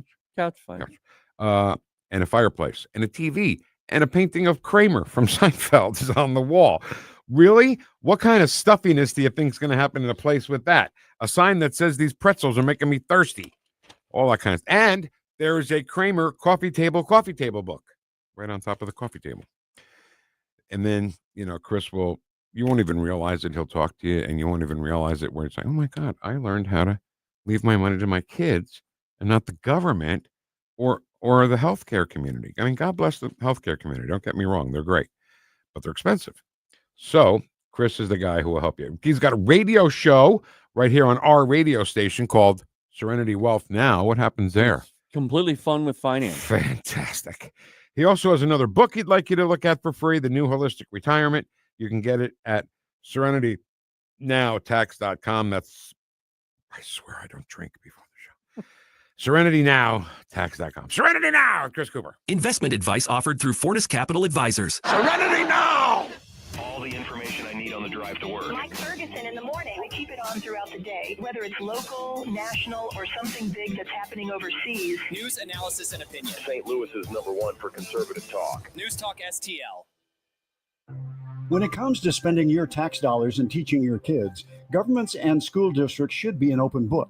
But in Missouri, that's not always the case. Recently, the Show Me Institute sent out a sunshine law request to school districts across the state, asking for information on whether certain topics are being taught. Specifically, a controversial one called critical race theory was included in the list. Many districts didn't respond. Some wanted to charge large fees to process the documents. Lee's Summit outside Kansas City wanted over $35,000. A rural district, Morgan County, wanted $15,000. The Sunshine Law does allow charging a reasonable fee for sending out information, but there's nothing reasonable about $35,000 or $15,000. These districts should want to be transparent about their curriculums. Taxpayers deserve to know what their kids are being taught. Learn more at showmeinstitute.org. The Show Me Minute has been brought to you by Show Me Institute and Show Me Opportunity. I'm Dr. TJ, owner of the Institute of Natural Health, co-owner of Optimal Nutraceuticals, and the host of Wellness One. Wellness One is designed to cut through the nonsense and provide you common sense science-based information regarding health and wellness. On the show, we discuss topics like thyroid health, gut health, hormone optimization, and many others. Our show airs Saturdays at 10 a.m. and 2 p.m. and Sundays at 11 a.m. and 3 p.m. right here on NewstalkSTL. And you can visit us at inhstl.com. That's inhstl.com. Fox News commentary. Broadway star Patti LuPone wants the Kennedy Center to get blown up. I'm Tommy Lahren. More next. If you need to hire, you know it takes time. Well, what if you could meet with qualified candidates the very next day? Now you can with Zip Intro from ZipRecruiter. You simply pick a time and it does all the work of finding and scheduling qualified candidates for you. Then you choose who you want to talk to and meet with great people on back-to-back video calls as soon as the next day. Try Zip Intro for free at ZipRecruiter.com/free. Zip Intro. Post jobs today. Talk to qualified candidates tomorrow. Tolerant left is at it again. This time it's 76-year-old Broadway star Patti LuPone, who is seemingly calling for violence and destruction due to her advanced case of Trump derangement syndrome. In an interview with The New Yorker, writer Michael Schulman said LuPone remarked several times that the Trumpified Kennedy Center should get blown up. She also said the Trump administration should leave New York alone. Well, tough luck, Patti. But Patti is just another example of a celebrity who hates Donald Trump so much she's willing to call for the total destruction of the iconic Kennedy Center just because Trump revamped the board and was then named the chairman. But the message is, if the left doesn't like or agree with it, blow it up. Conservatives are supposed to stomach the liberal control of everything, especially entertainment, but liberals themselves can't handle one performance arts center being led by a Republican. How entitled. I'm Tommy Lahren, and you can watch my show, Tommy Lahren is Fearless, at Outkick.com. This hour of the Vic Porcelli Show, brought to you by Proctor Drapery Blinds and Shutters. Proctor, spelled like doctor. ProctorDrapery.com.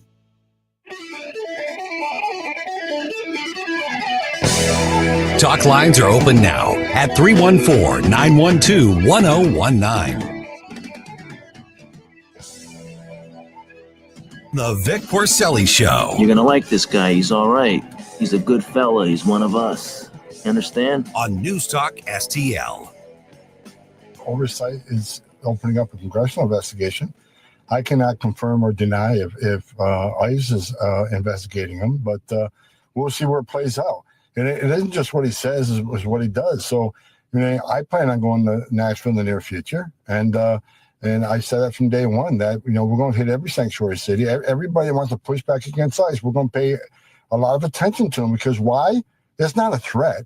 But if you're going to support criminal aliens walking the street, then we know there's a problem there. They accuse President Trump. That was Tom Homan, by the way, the border czar. They talk about Trump and how evil he is and how bad he is and how much of a lawbreaker he is. And Tom Homan is just laying out really true crimes. Yeah. I mean, all he's doing is his job. That's what his job is. They didn't say anything when the millions of people were deported from Barack Obama or Biden, for that matter. They didn't say a word. But you know what? It's Donald Trump. It's TDS again. This is the TDS that's laced through everything there. That's such a great point, Ken, because as a defense to all the stupid talk from the libs and the Dems, do we use that as ammunition? Well, what about Obama? He deported way more people than millions, Vic. Well, are we using that or not? Well, I don't know. We are. I mean, why is it such a problem? Why are we running into these injunctions left and right? And this lawfare is what I call it still. More injunctions than any other put together. Any other group of presidents, in history. And all he's doing is trying to do his job that he ran on. Donald Trump ran on this. Tom Homan ran on this. He said, "This is what we're going to do." And these people are getting on social media. It's amazing. Did you hear? This latest person. She said, "Ha ha! I've got all this money coming to me. I'm holding money up, saying it's from you, the taxpayer." Yeah. Well, he caught her, and they found out her name, and they deported her. Good. Yeah, she's gone. And just recently, there were people in court. I think it was in New York yesterday, where there were a group of illegals that were being run through the court. Well, of course, the judge isn't going to make any moves now, because the last one that tried that got arrested. So that's good. But they waited for them to go out of the building, and they arrested them, and they're going to deport them. So this is the way it should work. They need to be, they need to up this a lot. And what's really disappointing, terribly disappointing, is that the left is okay with illegal aliens killing an 18-year-old citizen of the United States whose name was Ava Moore, who was killed in some crazy jet ski accident. She was in a what are they called? Jet ski. No, she wasn't on a jet ski. Oh, no, she was in a kayak. Oh, okay, yeah. And these jet skiers, illegals, two of them. One was a woman. I'm not sure who the other one was, if it was a man or a woman, but they killed her. So she's dead. Ava's dead. She was 18 years old. And we can go through the list, Lake and Riley, the whole list of people who were killed by illegals who would still be here if Joe Biden, or I guess maybe not Joe Biden, if whoever was running the store, the last 4 years, it's fine. Yeah, kill Americans. It's fine. Look at that girl. Obviously, she played basketball. Well, she was also going to into the Air Force. My God. So, Ken, here's the thing. And I know I brought this up once already, but get used to it, because I'm going to do it more, maybe. That picture of that girl that I talk about all the time. Hold on, I'm just looking for her name. Sorry, it's supposed to be in messages. Sorry, my bad. Okay, so Karen Kataline, there we go. Chana Blum. She's the 10-year-old girl that I've been talking about. Yeah. That died in a gas chamber in 1942. She was 10 years old. Just the most beautiful face you've ever seen in your life. Yeah, her picture will be up there on the screen. I have spiritually bonded with this girl. I look at her picture all the time. Do I obsess? Do I? Perhaps. A little bit. A little bit. I bring it up all the time and look at it and say, my God, this little girl is dead. She didn't live past 10 years old. And they probably shaved her head. Everything. Everything, you know. Put her on a train. Didn't care about her emotions. I mean, it's beyond, She was- I can't even describe it, what it could have been. Yeah, it's terrible. So that girl, Ava Moore, Laken Riley, I mean, you name it. It doesn't matter, does it? Does it matter if the Nazis killed her or if an illegal alien killed her? There's still 2 dead girls. And nobody cares. Yeah. I would think there would be tributes to this girl on television, and Laken Riley too. All of them, yeah. Well, President Trump, during his address to the joint session, he tried to highlight that. But then, if you remember, in that joint session that he did, nobody from the left set stood up. I'm learning more and more, Ken. Nobody watched that. Only political heads like you and me watched that address to Congress. And people don't pay attention to politics. They just don't. So there's plenty of people in this country that don't know that Ava Moore was killed by 2 illegal immigrants in a crazy jet ski accident. No, I agree with that only because the media is not promoting, not That's talking exactly about my it. It's point. called lying by omission. We talk about it almost every day, Vic. But I have to disagree with you on that. I think more and more Americans are saying this. Yeah, I do believe that. I still think there's a majority who don't. I think there's a majority of people that just, they don't listen to us. They're in their car listening to music or whatever. I mean, they're concerned, but not that much about who to vote for and who will help the country more. I think there are more people swing to being more politically active, but I think also that there are people that need to wake up. Well, I look at it like I'm red pilled. Okay. Just like in the Matrix. I'm red pilled. Our Vic Heads. Is that where that came from? The Matrix? Yeah. I didn't know that. I Yeah. never saw the Matrix. Oh, okay. Yeah, you had a choice to take the blue pill or the red pill. What happens if you take the blue pill? You just go back into life and you're blissfully unaware of everything. And what going happens on if you around take the red pill? You are aware of everything. And you vote for Trump. And what happens is the Vic Heads, they're all red pilled. And these people that I keep talking about that are low information people, it's not that they're dumb. I'm not talking about being dumb. You're just getting no information about what's going on. And You're not calling them stupid. You're just No. calling them low information. That's a good point. yeah, I mean, they're low information because they're not actually researching. They're not finding out. If I get confronted by people occasionally from the left, and the first thing I start doing is calmly ask them questions, and that destroys them because, like, if they say something to me, I'll say, well, where did you hear that? On NBC, nightly news. Okay, well, there's your first mistake. Dad, who told you that George Bush is going to take your Social Security away? Right. Katie Couric. That was my father. Yeah, yeah. And that's the thing I tell people whenever they ask, there's some people who ask me, they'll say, well, what do you do? I mean, I get a little nervous when I'm talking to people on the left because I'm not sure if I have the information. I'm like, well, just calm down. First of all, take a deep breath and look at them and say, where did you get that information? Ask questions. I don't care what it is. Ask questions about that. And when you start doing that, watch their eyes and they start flittering and they start wondering, wait a minute, this person here has information because I don't. I have just enough. Mm-hmm. And that's when you win because they're going to start calling you names right after that. You're right.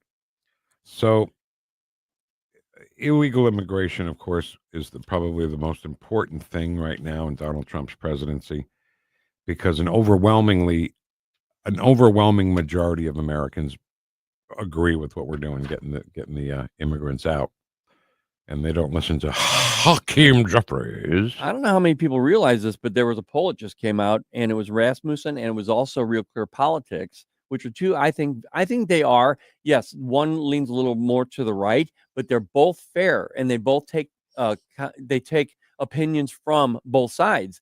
They're all saying that Donald Trump is getting more popular. And 50% or more say that the country is heading in the right direction. Yes, over 50%. So another illegal immigrant who has been captured, he came here to kill President Trump. ICE arrested an illegal alien who allegedly sought to kill President Donald Trump prior to self-deporting to Mexico. So he took advantage of the $1,000 and the plane ride back to Mexico, which I don't know. I don't know why we're flying them. Just throw them in the Rio Grande, and the ones that don't get eaten by the alligators get back into Mexico. No, because what happens then is they turn around and come back in, Vic. I mean, you need to.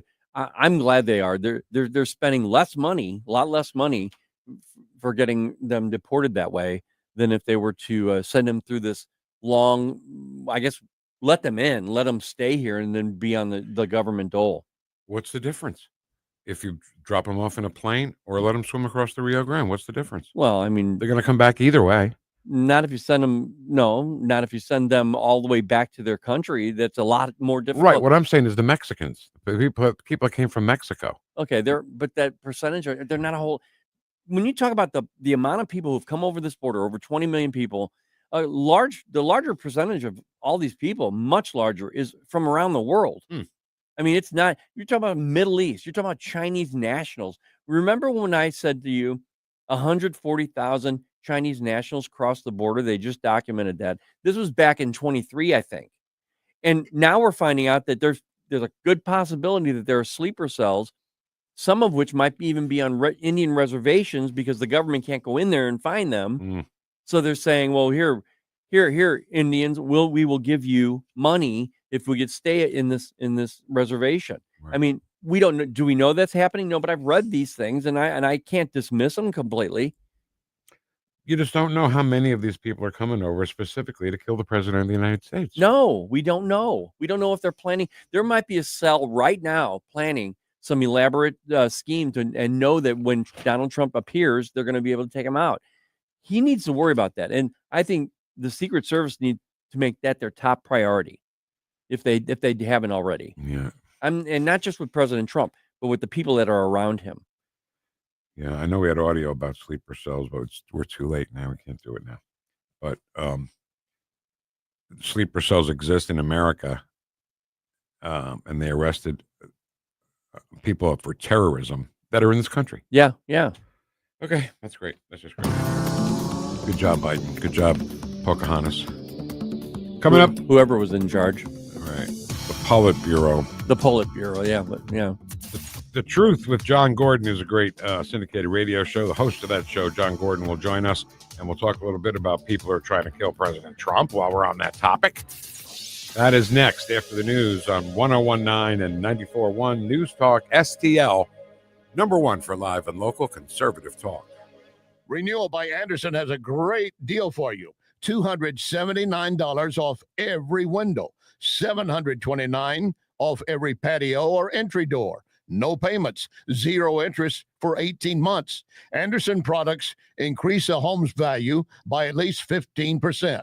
Renewal by Anderson is the full-service window and door replacement division of Anderson. RBA STL. RBA STL. Hey, Tony Colombo here, inviting you to the Bluff City Outdoors Show Fishing Pentathlon, a one-of-a-kind multi-species fishing tournament Sunday, June 8th at Carlisle Lake. There'll be several side pods, but to win, your team has to catch all 5 species of fish with the highest total weight. This unique tournament gives fishermen of all levels a chance to walk away a winner. Get more info and reserve your spot now by going to BluffCityOutdoors.com and searching tournament entry, or just go to the events tab on the Bluff City Outdoors Facebook page. The Fishing Pentathlon. Brought to you by Great Harvest Bread Company in Maplewood and Intervine flashlights, lanterns, headlamps, and more at intervine.com. The Herzog Foundation is the vision of its founder, Stanley Herzog, and it exists to promote quality Christ-centered K-12 education nationwide. Hi, this is Chris Stegall with the Herzog Foundation. We offer a wide variety of resources relevant to today's families, including a free online publication called The Lion. The lion is one of God's most majestic creatures, symbolizing strength and courage. Named for its attributes, the Lion publication carries articles covering a wide range of topics facing American families and culture, especially related to the education of children. The Lion can be found online at readlion.com. That's READ lion.com. Sign up for The Lion at readlion.com and find dozens of must-read articles published every day. Visit readlion.com and subscribe for the weekly and daily digests so you never miss an article. Readlion.com. That's readlion.com. KLGY HD3 Clayton, K270BW Bellefonte, KNBS Bowling Green. This is News Talk STL at 1019, 94.1, and always streaming at NewstalkSTL.com. Breaking news this hour from townhall.com. I'm John Scott.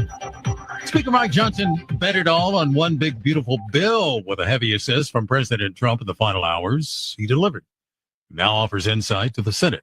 Bernie Bennett with a report. The bill's House passage a week ago was at least a temporary vindication for a series of strategic decisions championed by the Louisiana Republican. Chiefly, that packaging a massive suite of tax cuts together with other GOP priorities would make it easier to move ambitious legislation with his slim majority.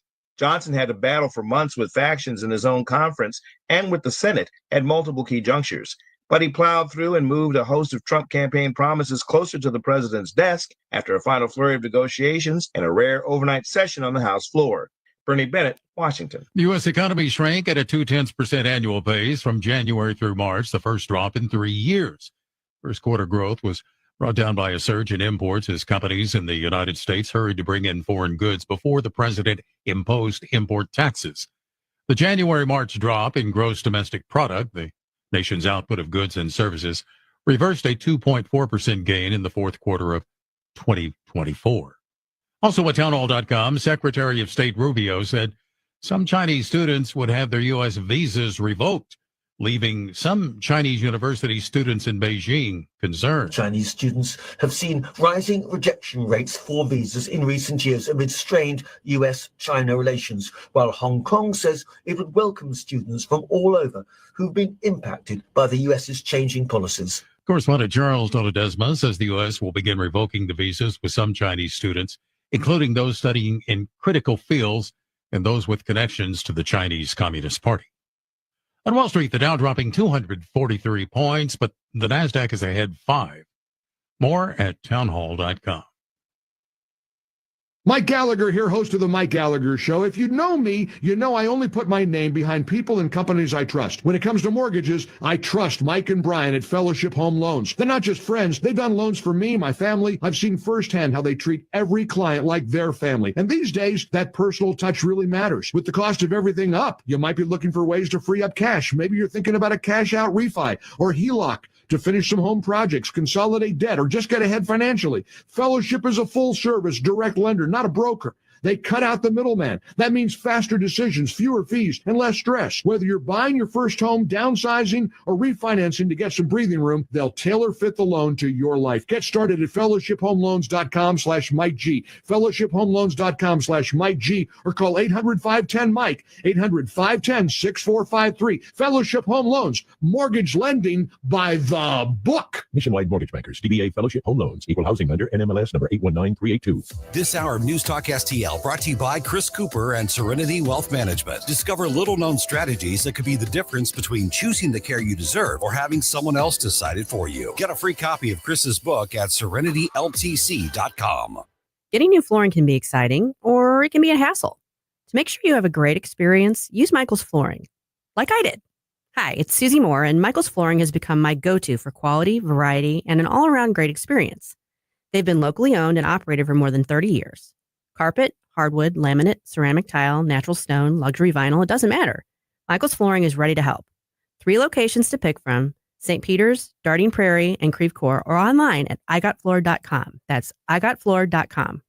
Are you tired of chiropractors who rush treatments and overcharge? At Dr. Toby's place, Dr. Tobin Lingenfelter takes a different approach. I believe in listening to my patients, understanding their needs, and treating the whole person. Whether it's back pain, headaches, or joint issues, Dr. Toby is committed to your complete wellness journey. I'm not satisfied until you're feeling your best. Dr. Toby's place, where your wellness journey begins. Call 314-221-4913 or visit softwavemo.com. That is softwave, W-A-V-E, mo.com. Start your summer with a weekend showdown.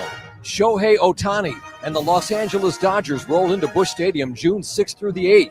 Be there Friday for a cool new promo, the first ever Cardinals neck fan, perfect for hot game days. Then on Sunday, young fans 15 and under take home a Rawlings Kids glove.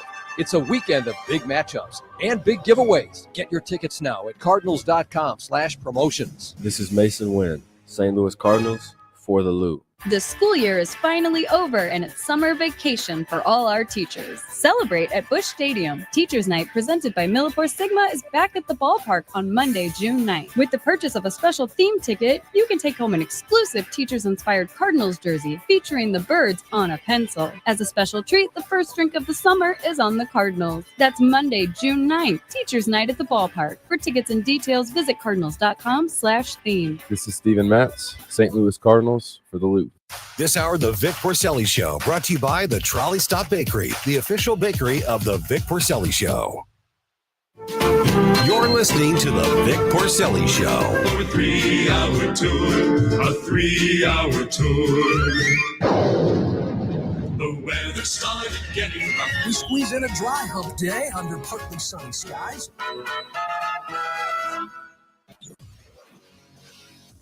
From New Jersey to Baldwin, Missouri, two behind the microphone, taking the whoosh to the radical left and the putrid swamp. You're listening to the Vic Porcelli Show. Here he is, Vic Porcelli. All right. Thank you very much. Hour number 3. Yeah, 3 hours. Still not nearly enough compliments on the haircut yet in the chat box. I'm just saying. That's really a shame. It is a shame. No, it's terrible. It's awful. It's a good haircut. Come on, guys. How could you Vic Heads put him through this? I think it's funny. I do too. All right. Our next guest is the host of the radio show The Truth with John Gordon. John Gordon joins us. John, thanks for your time today. Thank you so much, Vic. Nice to be with you. So listen, when we talk about July 13th, 2024, right, in Butler, Pennsylvania, there are so many things, because I used the word conspiracy the day after and I got yelled at for saying conspiracy. But my God, how did that happen? Who was this kid in communication with? And how did he manage to get that close to President Trump? Well, there's a lot more to the story. First of all, I don't think that you should any longer fall for the manipulation to try and silence you by calling you a conspiratorialist or a sexist or a misogynist or a homophobe. All the ist and phobias that they try and label us with are just designed to silence us. So don't fall for it. I'm not, and they can call me a craziest for all I care, but I'm going to tell the truth. And so Butler, you know, I was really disappointed. I saw President Trump on television in the last 48 hours, and somebody asked him about Butler. And he says, well, you know, there are a lot of questions, and I don't like it. But my people, they've looked at it, and they tell me that we know all there is to know. And I'm like, give me a break. So if Umbrella Man is the key to that, DELI Plaza, yeah. I think that Maxwell Urich is the key to Butler. He is or was a 30-something that fought in the Ukraine. He was known to have had ties with Ralph, the West Palm Beach would-be assassin. He drove a white van from Mesa, Arizona, which was titled to Europe Munitions. That's his father's company. And right after the attempted assassination, the national media put on their broadcast, and you could see the white van being towed away from the venue. The explanation was that it contained munitions, explosives. It's the last you've heard of it. So you zoom in on Thomas Matthew Crooks while he's walking down the street an hour before Butler, before the attempted assassination. He's got on a T-shirt. Zoom in on the T-shirt on the HER building. I think there are differences. Number two, zoom in on the assassin's earlobe. Maxwell Urich had gauges that he had removed from his ear. They left a noticeable scar. The shooter on the AGR building has scars on his ear. Wow. Thomas Matthew Crooks had no gauges, had no piercings, had no scars. Wow. I'm not even convinced that it was Thomas Matthew Crooks. Now, you want to talk about Crooks? there are breadcrumbs on cell phone data showing someone made trips from Gallery Place in Washington, D.C., which is known to be an office building. It's kind of a work, live, play community in DuPont Circle, or near DuPont Circle. It's known to house the FBI, the Secret Service, ATF. They lease a lot of space to government agencies. There are breadcrumbs, three trips at least from D.C. to Crooks's house in Butler, leading up to July the 13th. There is also a registry showing where Crooks went to the shooting gallery in Butler, and he signs in. And every time he signs in, someone else signs in with him, but their names are redacted. Wow.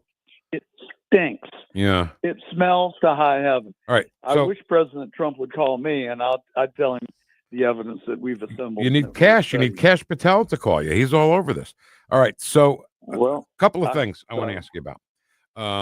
One is one that I'm sure this audience is sick of hearing me say, because I've said it a million times. Let's take the 1954 World Series when Willie Mays made that unbelievable catch, right? That was in the Polo Grounds. That was 450 feet from home plate. The exact amount of space between Crooks and Trump on that day. And we saw Willie Mays plainly make that catch, right? If you got your GPS on and it's coming up to the street you need in 450 feet, you look up, you could read that street sign with your naked eye. How did he get that close? Look, if you get the Secret Service drawing that was made prior to July the 13th, they had a security circumference. The AGR building was intentionally excluded from it. It is cut out like a piece of pie. Why would you cut out the most vulnerable place in the whole venue? They did not attend the security briefing meeting that the local law enforcement went to at 9 a.m. on July the 13th, and they were not able to communicate between the Secret Service and the local police. The security detail was reduced between the Secret Service and the local Jill Biden, police. Who ain't no doctor, was in Pittsburgh. Right. When do the omissions, you add them up, equal commission? And that's my paradigm. These were not mistakes. These were deliberate acts to leave the now president of the United States, exposed when he was the leading candidate for the presidency 2 days before the Republican National Convention began in Milwaukee. Right, that's right. So we're talking to John Gordon. The Truth with John Gordon is his radio show. Another thing, that Crooks flew a drone over the site of the speech an hour before the speech. How soon do the Secret Service have to be there? I think we come to this show with more time in the morning than the Secret Service had to sweep the place. Yeah. I've been to a lot of events with the president, mainly while he was a candidate. The Secret Service are there well before the event, and they're there well after the event, or at least until the president has left and is a safe distance from the venue. Again, you use your brain, you look at the evidence, and you have to conclude, I think, that these were deliberate omissions. And then you look at the way they treated the crime scene afterwards. It was a matter of no more than an hour and a half, 2 hours, that they hosed the top of the roof off, removing any DNA of the shooter. It was 10 days before they cremated the body without permission from his parents or even notification to his parents. I mean, it's just, I consider it JFK 2.0. Yep. The similarities are remarkable. It really is. Patsy and everything. So up on our stream right now, John, so you know, we have a couple of pictures of the Secret Service on the roof where they allegedly shot the kid. And it says, already looking down the scope 42 seconds before the shot. And then 7 minutes right? 7 minutes and 21 seconds before the shots. They're just looking around, nothing going on. Well, my problem with that, John, is that simply 42. First of all, after supposedly Crooks shot President Trump, immediately they took him out, right? But 42 seconds prior to that shot, they were already staring at the guy and pointing guns at him. Yeah, and then 7 minutes and 21 seconds before the shots took place, they were looking in that direction. They had to have seen that guy getting up on that roof. Sure looks conspiratorial to me. I'm sorry, you're exactly right. 100%. I mean, if that doesn't tell you, if that doesn't convince you that it was an inside job, I don't know what does. He had the shooter in his sights, as you're saying, and he waited until the 8th round of ammunition was fired before he took the shooter out. Yeah, right. And the whole thing is just, it's very Umbrella Man. You're right. We had a guy. Yeah. Who was the guy we had on about the JFK assassination? I don't remember his name, but we're getting somebody else on. If I had a question, Umbrella Man, I asked him about everything, and it's just as weird. I studied the Kennedy assassination for 60 years because I was home from school in the 4th grade with the flu, and at 12:30 in the afternoon I woke up. I'd been home for 3 days. I had a bad case of the flu, and I consciously thought to myself, if you don't get yourself out of bed, you're never going to get well. So I knew my mom watched As the World Turns every day at 1:00. And I got dressed and went downstairs to the family TV. We only had one, and it was black and white. There was no cable. We had rabbit ears. Sure. And so I walked down the stairs, and my mom said, "Oh, John, come sit next to me." Now, my mom was a very loving, nurturing person, and those words were not dramatic in and of themselves, but her tone of voice was foreboding. And I went and sat next to my mom, and I said, "Is everything okay?" And she said, "No, John, the president has been shot." And as a 10-year-old, I couldn't process it. Right. I could not understand what she was telling me, that the president of the United States had been shot. So we stayed glued to that television for the next 4 days. I saw John, or what's his name? The nightclub owner. Jack Ruby. Jack Ruby shoot Lee Harvey Oswald in real time, sitting next to my dad on Sunday morning. We looked at each other stunned, and we could not believe what we had seen with our eyes. Yep. And then I watched John go to the Capitol and look under the flag in search of his dad. I watched him salute the coffin. My point is, I have studied this assassination literally for 63 years. And we now know that the CIA, Allen Dulles, killed Kennedy with the encouragement of LBJ, who was going to be dumped from the ticket because he had a scandal with Bobby Baker and another guy.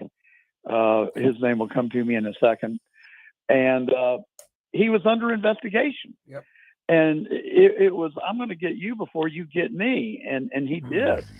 I don't know what you know about Lyndon Baines Johnson, but he was a vile, horrible, despicable human being who just seized power for the sake of power. When all that happened, when I was way too young to understand, my father said, Lyndon Johnson did this. This is LBJ. Because my father loved John F. Kennedy, man. He just loved him. So I put a bumper sticker on for Richard Nixon in 1959. He ran against Kennedy, and some people think he won. But the fact of the matter is, I don't care who the president is. If they're the president of the United States, we support them. I despise Joe Biden. I looked for every opportunity I could to support him. I couldn't find many. It was hard, yeah. But I respected the office, if not the man. So who thought, since we're talking about JFK, who thought putting a guy who JFK fired as the head of the CIA on the Warren Commission, Allen Dulles, so he could find a crazy cartoon bullet that went 3 different directions? Who thought that was a good idea? Billy Saul Estes is the guy that Johnson was in cahoots with, that he was going to be indicted for. Look, Allen Dulles lobbied to be on the Warren Commission. Of course he did. You can go you can go search YouTube videos right now, and you can find phone conversations between Johnson and the Chief Justice. And Warren said, Mr. President, I don't have time to do this. I'm preoccupied with being Chief Justice of the Supreme Court. I really am not the right person for this. And Johnson said, no, you're going to do it. The country needs you. I need you. And you're going to go head up this commission. And so that was that. He had the identical conversation with my United States Senator, Richard B. Russell from Georgia. And Johnson, and the tape is there on YouTube. He said, Mr. President, I'm not the right person for this job. I have no desire to be on this commission. And he said, no, you're going to do it. The country needs you. I need you, and you're going to do it. And he said, no, Mr. President, I'm not going to do it. He said, I don't like the Chief Justice, and I'm not going to serve with him. He said, by God, you are. Wow. And that was that. So if you're an assassin, right? I mean, I have no military experience, none, zero. But if you're an assassin and the car is coming right at you with no trees, but then makes a left onto Elm Street where all the trees are, wouldn't it make more sense to shoot when the car was coming at you? But no, it had to wait till the person behind the fence on the grassy knoll had a good shot at Kennedy from the front. Am I right? Well, you're exactly right. There were 3 to 6 assassins in Dealey Plaza on that day, and it's murky just how many there were. But G. Gordon Liddy, the famed Watergate burglar, was known to be a CIA. There's not one person, gone or living, that doesn't agree that he was a CIA employee. He gave a deathbed confession to his son, St. John Hunt, in Miami on his deathbed, and he said, I was in Dealey Plaza. I was part of the CIA cleanup team. It's on YouTube. You can go Google, look it up on YouTube. It's right there for you to listen to. LBJ's mistress is also on YouTube. You can assess her credibility for yourself. She said Lyndon came out of a room with very high-powered people and Texas oil men, and he said, after tomorrow, those SOBs will never embarrass me again. Wow. So bad. All right, John, we're out of time, unfortunately. I could talk to you all darn day about both of these things. Well, but how do we find your show, The Truth with John Gordon? You can go to johngordon.tv. They're all right there. And noon to 2 every Saturday on the John Fredericks Radio Network. Listen, if I sound upset, it's because I love this country, and our own government shouldn't be doing this stuff. I completely agree. If you have time in the near future, let's really dig into that JFK stuff, okay? Anytime you want to. I love to talk about it because I want the American people to know it. All right. John Gordon, thank you so much for your time today. My pleasure. Thank you. Thanks, John. I'm sorry. Have you heard any of this stuff he was saying before? No, never. I'm being a little facetious. How about the haircut? Looks pretty good. Looks pretty good. I'm going home. All right. Not yet, you're not. No, okay. That's right. It's a 3-hour show now, isn't it? That's right. 3-hour tour. All right, we'll do something else. I don't know. I'll let Ken decide. He's the boss.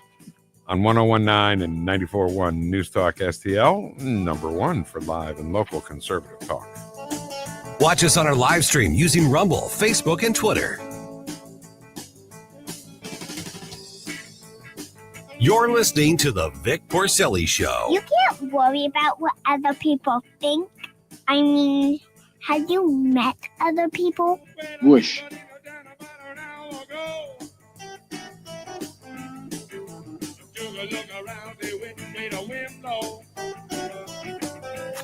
News, analysis, opinion. It almost seems common sense, but, alas, common sense isn't so common these days. News Talk STL.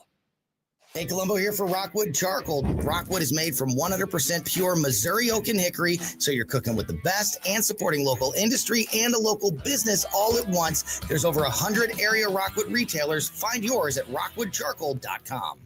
When you're approaching retirement, there are a lot of questions to answer. Do you have enough money to fund your income for life? How should you claim Social Security? And what's your plan for health care and long-term care? Hi, I'm Eric Robert, Director of Investments with the ClearPath Wealth Management Group at Stifel and host of On the Money Saturday mornings at 9 on News Talk STL 1019. Don't leave your retirement to chance. It's crucial to understand and address relevant risks before you retire. Our team can help you get organized, guide you through critical retirement decisions, and create an investment portfolio designed around your needs. To schedule your free retirement plan consultation, go to clearpathinvesting.com. That's clearpathinvesting.com, or call us at 636-695-2650. That's clearpathinvesting.com or 636-695-2650. Stifel Nicholas and Company Incorporated, member SIPC and NYSE.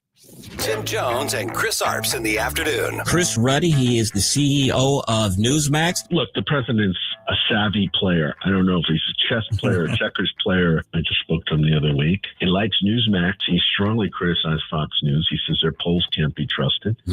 And he tells people to go watch Newsmax. I think that's a pretty good endorsement, and maybe why we've done so well in the public stock markets as well. Tim Jones and Chris Arps, weekdays at 4 on News Talk STL. Hi, it's Ken Williams, and my favorite Capriati sandwich is the Cap Pastrami. You've got hot pastrami, melty Swiss cheese, crunchy coleslaw, and zesty Russian dressing. What else do you need? I love Capriati's, and you will too. On Manchester at McKnight in Rock Hill.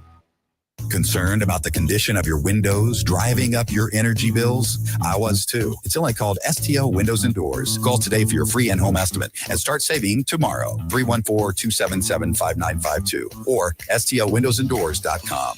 Conservative talk for St. Louis. It's your patriotic rights and duty. The government needs to step up and do its job. This is News Talk STL. It's well-balanced conversation. News, analysis, opinion. Talk lines are open now at 314-912-1019. The Vic Porcelli Show. Hello? Hello there, this is phone in. What is your question? Is Vic there? Is Vic there, Dr. Rogers? Well, the problem here is a simple one. The caller wants to know if Vic is there. As far as we can tell, Vic is here. Does that answer your question? Hello? Hello? Vic? Vic. Yo, Vic. On News Talk STL. I'm here. There you are. All right, Ken. Yeah, Vic. You Vic, know, yo, Vic. You know that I'm not very good at math, right? Yeah. I mean, it's really, I disappoint myself sometimes when it's like, oh, here's this plus this and minus that. It's tough for you. I know. I gather that. Don't condescend to me. No, I noticed that. Yeah. Notice what? That you're not. That I'm an idiot? No. That when it comes to math, you're not exactly the expert. Way to soften it up. Good. You like that? Good catch. Yeah. Okay, good. So how do I do math if you're in Hamas? Welcome to Hamas Math. If Hamas fires rockets from a roof of a school, and then Israel fires back to destroy those rocket launchers, Hamas can blame the destruction of the school on Israel. Hamas Math. If the IDF calls, texts, and sends leaflets to Palestinian civilians warning them to leave areas that are not safe, and then Hamas lies and tells their civilians to ignore those warnings, Hamas can blame any civilian death on Israel. Hamas Math. Building a network of terror tunnels 350 miles long instead of a single safe room in Gaza so that you can get away with terror while blaming Israel for not protecting civilians. Hamas Math. If Israel kills a terrorist who just so happens to be wearing a press vest, Hamas can blame Israel for targeting journalists. Hamas Math. When genocidal terrorists enter into Israel and commit an act of genocide against Israelis, Hamas will blame Israel for genocide when it retaliates. Hamas Math. If Hamas proposes its own terms for a ceasefire and publicly accepts, they can accuse Israel as being the obstacle to peace. Hamas Math. If Israel sends in 300,000 tons of aid to Gaza, but Hamas steals it for themselves and sells it back to Palestinians while price gouging them, they can accuse Israel of creating famine. Hamas Math. So now I'm really confused. Now, right. That's Hamas math. That's Hamas math. You really don't want to get into that. Is Israel's fault. That's easy enough. That's easier than actual real math. That's almost like DEI math. That's like CRT math. It's like 2 + 2 = 5 math. Do you realize, Ken, that if there were no Democrat Party, if just Republicans, how different the whole Hamas and Israel thing would be? Oh, yeah. You know? Yeah, absolutely. Somehow it's Israel's fault that they got attacked on October 7th and lost 1,200 people. Right. And I guess we could say that, World War II was the Jews' fault. Right. They shouldn't have been outspoken. Shouldn't have been Jewish. They shouldn't have been, really, yeah. All right. New topic. John Kennedy, best ever. Senator from Louisiana, talking about FBI Director James Comey's little post with the seashells. I know Mr. Comey pretty well. He's been on a lot of Senate committees. He's very self-assured. As Lyndon Johnson used to say, he can strut sitting down. He's got a chip on his shoulder.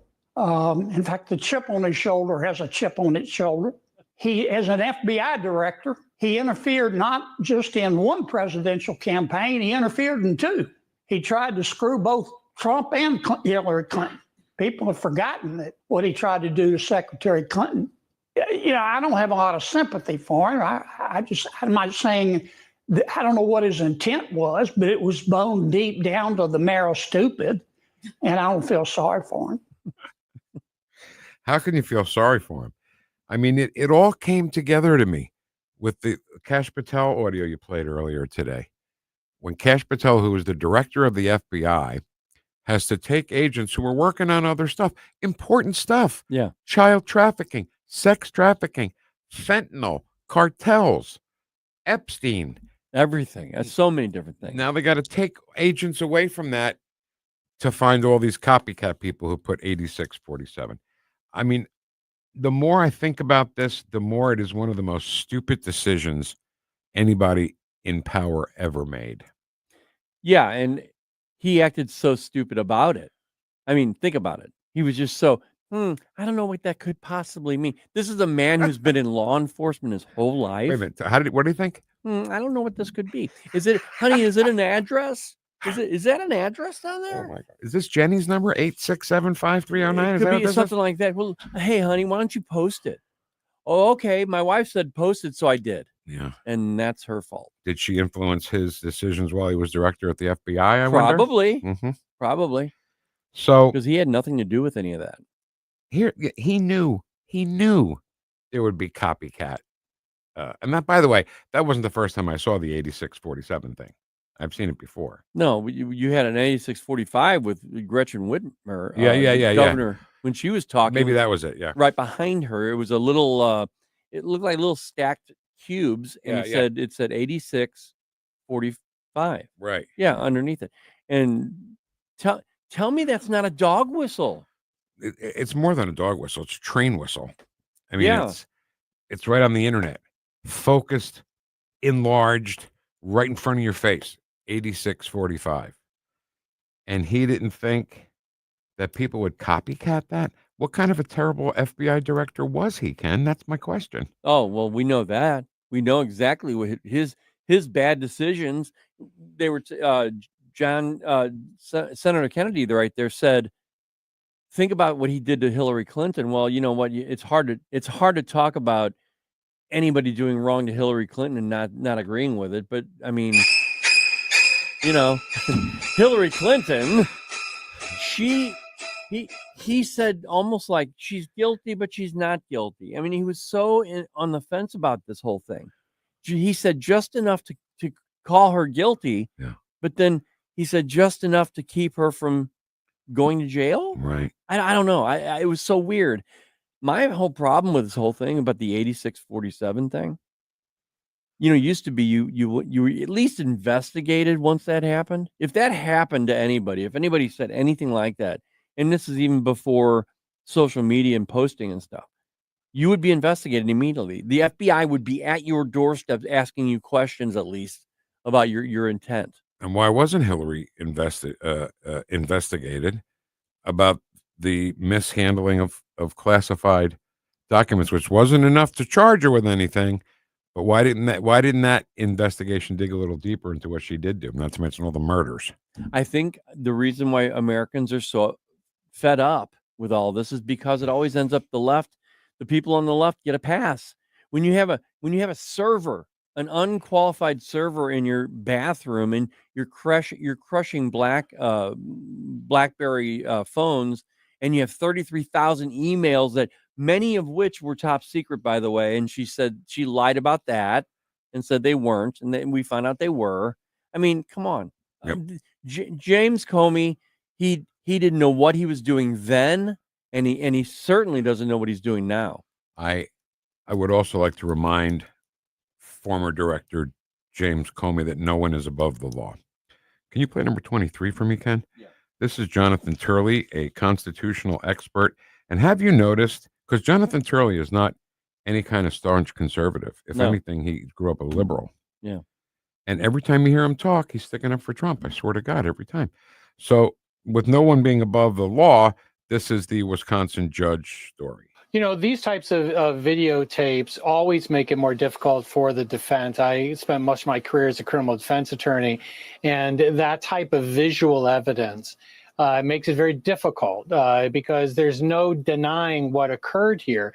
What the judge is trying to say is that she has immunity, that what she was doing as a judge. I find that pretty hard to understand. You know, if you are an NFL linebacker, you have a right to tackle people on the field. You don't have a right to go out in the parking lot and start tackling people.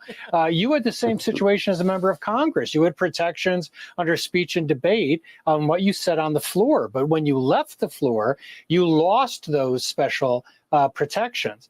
This video shows that same line here. She first tells these agents to go speak to the chief judge. She falsely tells them that they cannot conduct an arrest in the hallway, which is not true. She tells them to go talk to the chief judge. And what does he say in response? He says, of course you can carry out the arrest in the hallway. So she was wrong. So she left her courtroom, and even though she was wearing a robe, that was not part of her courtroom. It was not part of her proceeding. She was facilitating someone's escape from federal authority. And I don't see how that fits into any judicial function. See, that's what I found really interesting about her. This judge that let the illegal immigrants out through the back door, by the way, and she was wearing a robe. And from what I understand, is the judges don't generally walk the halls with the robe on. As soon as they get into their chambers, they take it off. Yeah. Even my cousin Vinny, right? Judge Chamberlain Holler did that when he was yelling at Vinny. So, you know, the thing is, we're not geniuses here, okay? Only Ken is, but I am no genius here. But when you say no one is above the law, how stupid is Letitia James to just pound that message? No one is above the law, and she's got her own problems. And by the way, Letitia, no one's above the law. Exactly right. How stupid are they? Right. God almighty, I can't do this. No, you can do it. Can't do it, Ken. You can do it. Oh, okay. Hey, JC's Wayback Machine, Saturday night, 6 to 9. Great music you just don't hear on music radio in St. Louis anymore. Lots of fun. All brought to you by Weber Automotive Group, JC's Wayback Machine on 101.9 and 94.1 News Talk STL. Welcome home. The lights are on, you're not home, you're mine, not your own. Just when I thought I was out, they pulled me back in. The Vic Porcelli Show, made in St. Louis for St. Louis. It's News Talk STL. News Talk STL. Hey, it's Vic Porcelli here with our great friend Chris Cooper from Serenity Wealth Management. Hi, Chris. How are you, Vic? I don't want to put anybody else down, but that when you go up and visit you at Serenity Wealth, your place looks like home. So a lot of financial advisory offices, they have, you know, the big mahogany desk or the big marble entryways and things like that. The stock market channel on the TV when you walk in the door, right? That doesn't really drive a good conversation. Good financial guidance and advice starts with a good conversation. People are nervous. People are afraid to talk about finances, right? And so you can see a little standoffish. Well, my objective is to try to have a good casual conversation. By having those conversations about life, goals, objectives. It's what makes me understand what our financials are supposed to fund. So if somebody does want to have a good conversation, how do they do that? How do they find you? Our website is the best way to do that because you can get all the information you need to understand where we are, get a little bit more information, all that. SerenityWealthNow.com. Reach out to Chris and Stacy today at SerenityWealthNow.com. Investment advice offered through Fortis Capital Advisors, LLC. Dude, this house is perfect. Crumbs everywhere, sticky counters. I've already texted the colonies. Sweet, I'll bring my 500 cousins. This'll be the biggest ant rager of the summer. Let's party! Wait, oh, what's that sound? Oh, no, it's those trucks with the green wheels. Party's over, man. Party's over. This is Derek, the owner of All Solutions Pest Control. We'd love to help you out. Give us a call today for a free estimate at 636-486-7888. If a pest-free home is your goal, call All Solutions Pest Control. Patriot Radio. Hey guys, I don't know about you, but I love learning about national and international issues here on News Talk STL. But do you know what's going on in your neck of the woods, your city, your county, and its politics? If you live in Jefferson County and want to know more about what's happening locally, join Speaker Tim Jones and me, Councilman Billy Crow, as we dive into all things Jefferson County on Sundays at high noon on Jeffco Patriot Radio. Jeffco Patriot Radio. On News Talk STL.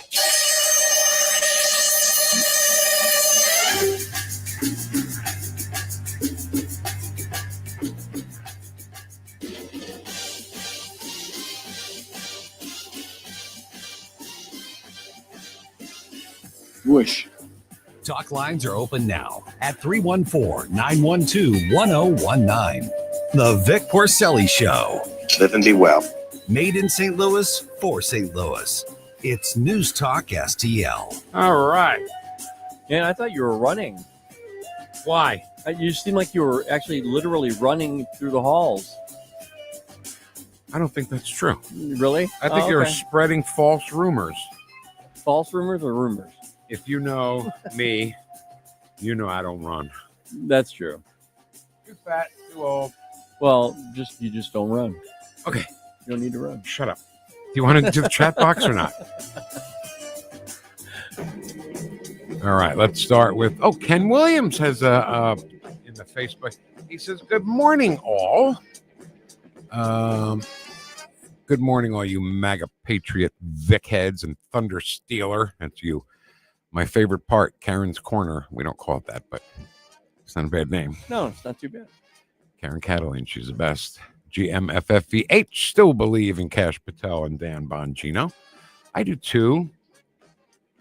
Here's one thing that jumped into my head after I saw that video where Cash and Dan said, he killed himself. I've seen the files. He killed himself. If they saw something that they didn't want to come out, I don't know. I don't know what I'm saying. Good morning, freedom fighters. Brad Hildebrand. Okay. Brad Hildebrand. Oh. You know him? Yes. He says, great show. Hey, Brad. Thank you. Hi, Brad. Hi, Brad. I'm sure he's heard that. He's been in a room where that song came on, and then people look at him and go, hi, Brad. I'm sure he watches that clip. And when Phoebe Kate says, hi, Phoebe. Hi, Phoebe. Why don't you open up that thing there? Okay, good morning to all God-fearing, freedom-loving News Talk STL listening friends and family. Can you imagine going to Mexico to vote in their elections and demanding free health care while waving an American flag? If they ask you for your documentations, you not attack the police and sue the government? You're mocking me, aren't you? No, they're mocking us. They are. They're mocking us. A little bit. I have said for a long time, when you cannot respect life from conception, the human race is doomed. When the left would not stand up for victims and their families at the State of the Union, unfortunately, they do not care about this beautiful young Jewish girl. So the beautiful young Jewish girl that Allison brings up is the girl that I talked about on the air, talked to Karen about it.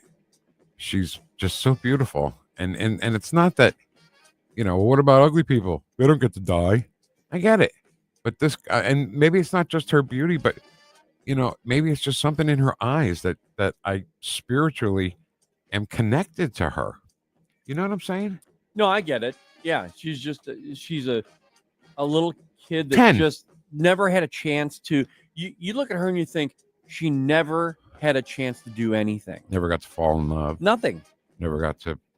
You can go get through the list, married. a million different things she's never had a chance to do. Vic Porcelli and Ken Williams, you should have Colonel Adams from the Washington Guard on. He has over 50 years of collecting intelligence, Marine, and working for Border Patrol, DEA, CIA. He can tell you exactly what's going on with the Indian reservations on the southern border. It's very concerning. We have had Colonel Williams on. Scared the hell out of me. What'd I say? You said Colonel Williams. So, see, now he's gonna come. I accept that title, but I never served. Now he's gonna come and get me.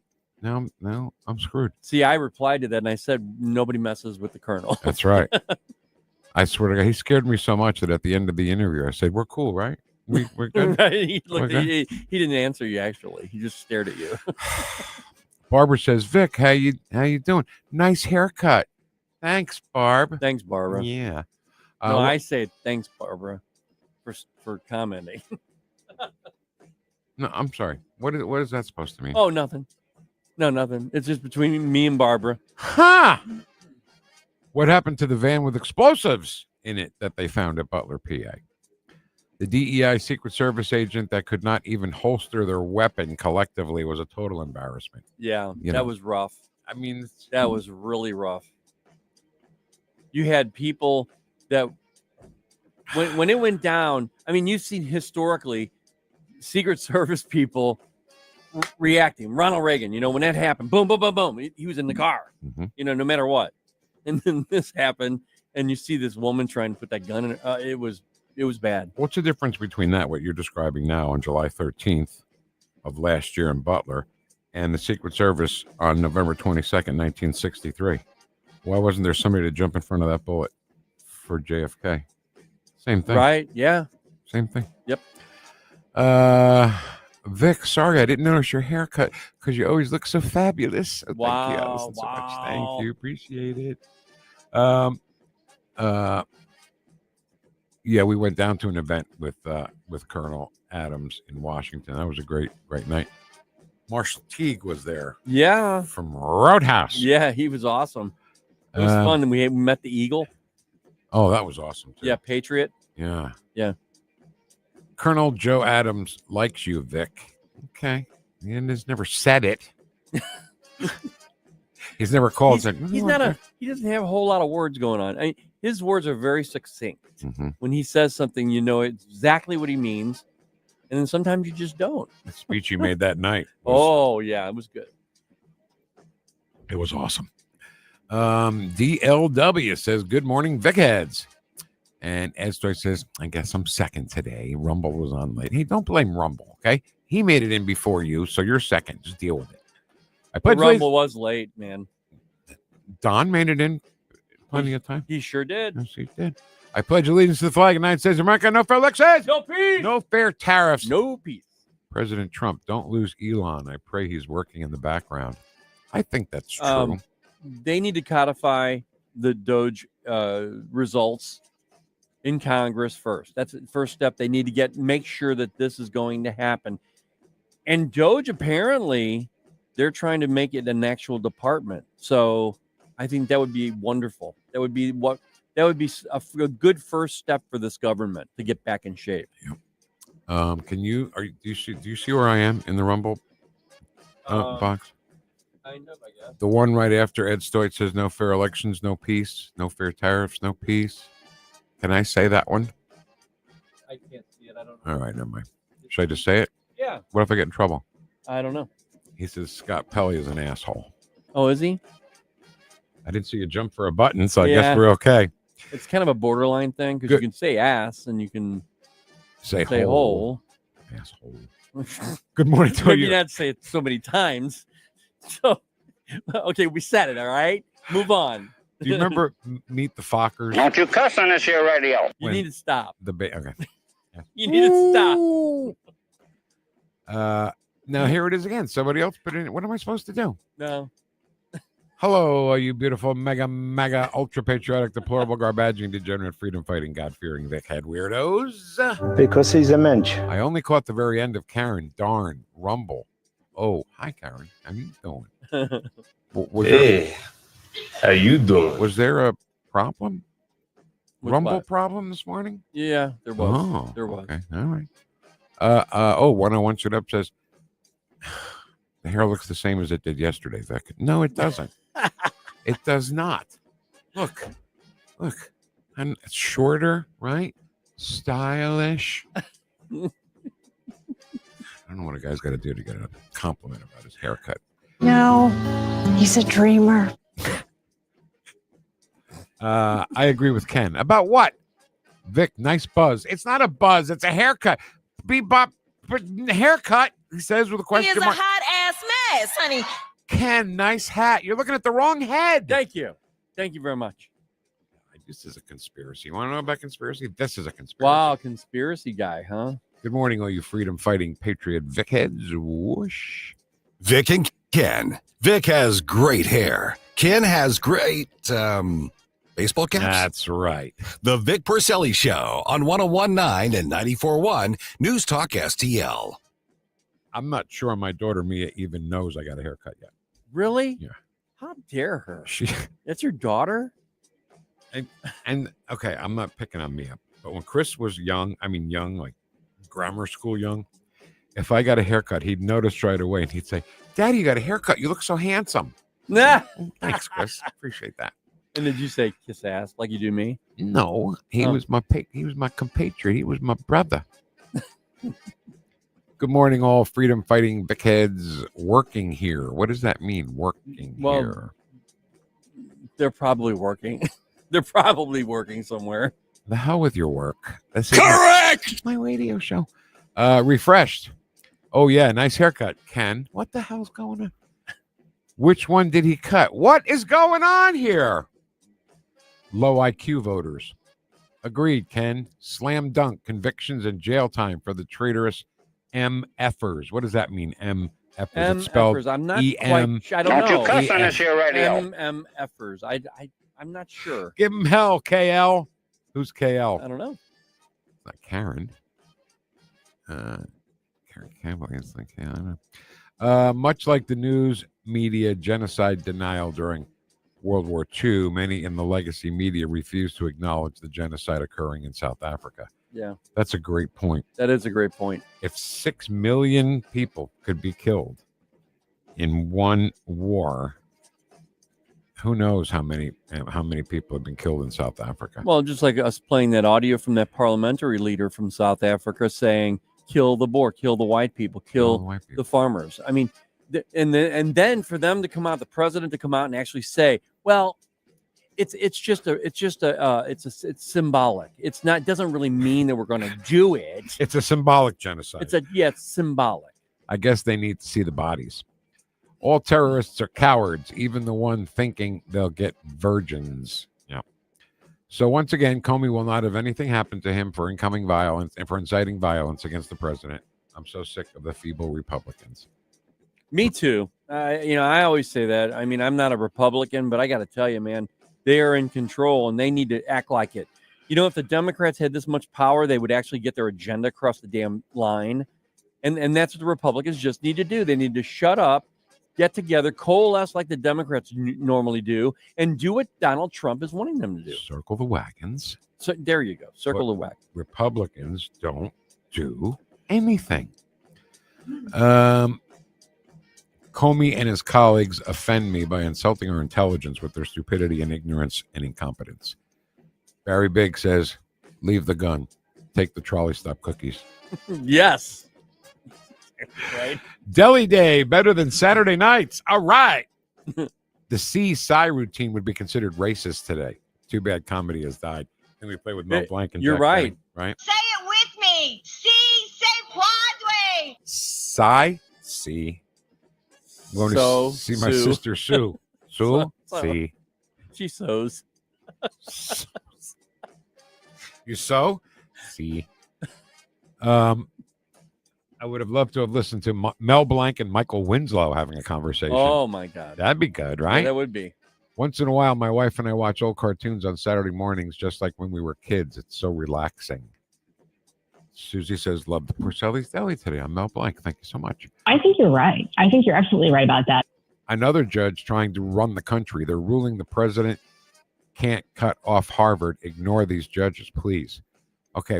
That's my stance. Can't Trump just do what Joe Biden did? That's all he's doing.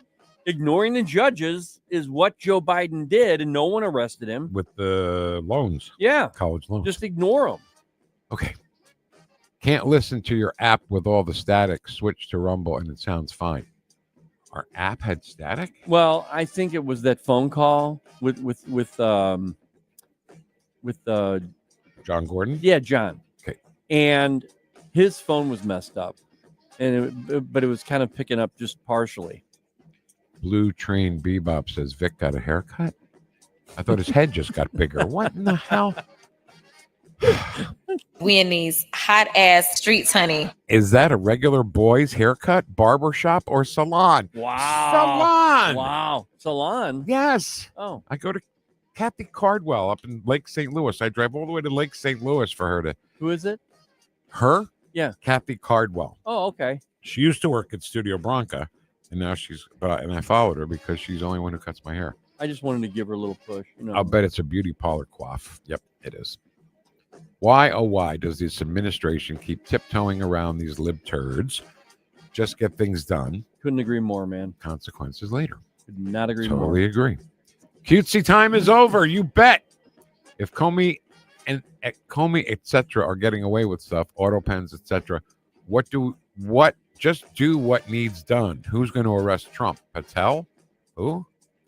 Though the roots of this corruption runs deep and heavily fertilized with Obama Llama. I like that. Obama Llama.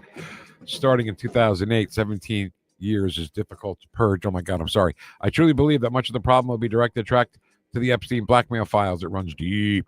Vic, running? Ha. Hey. I watched it, and it was disgusting. Them so deranged they can't stand for victims in their political decisions. I meant Rumble was working now. KL, Carolyn Levitt. Oh, yes, she's awesome. Ignore. Forcers. SCOTUS. Okay, that's it.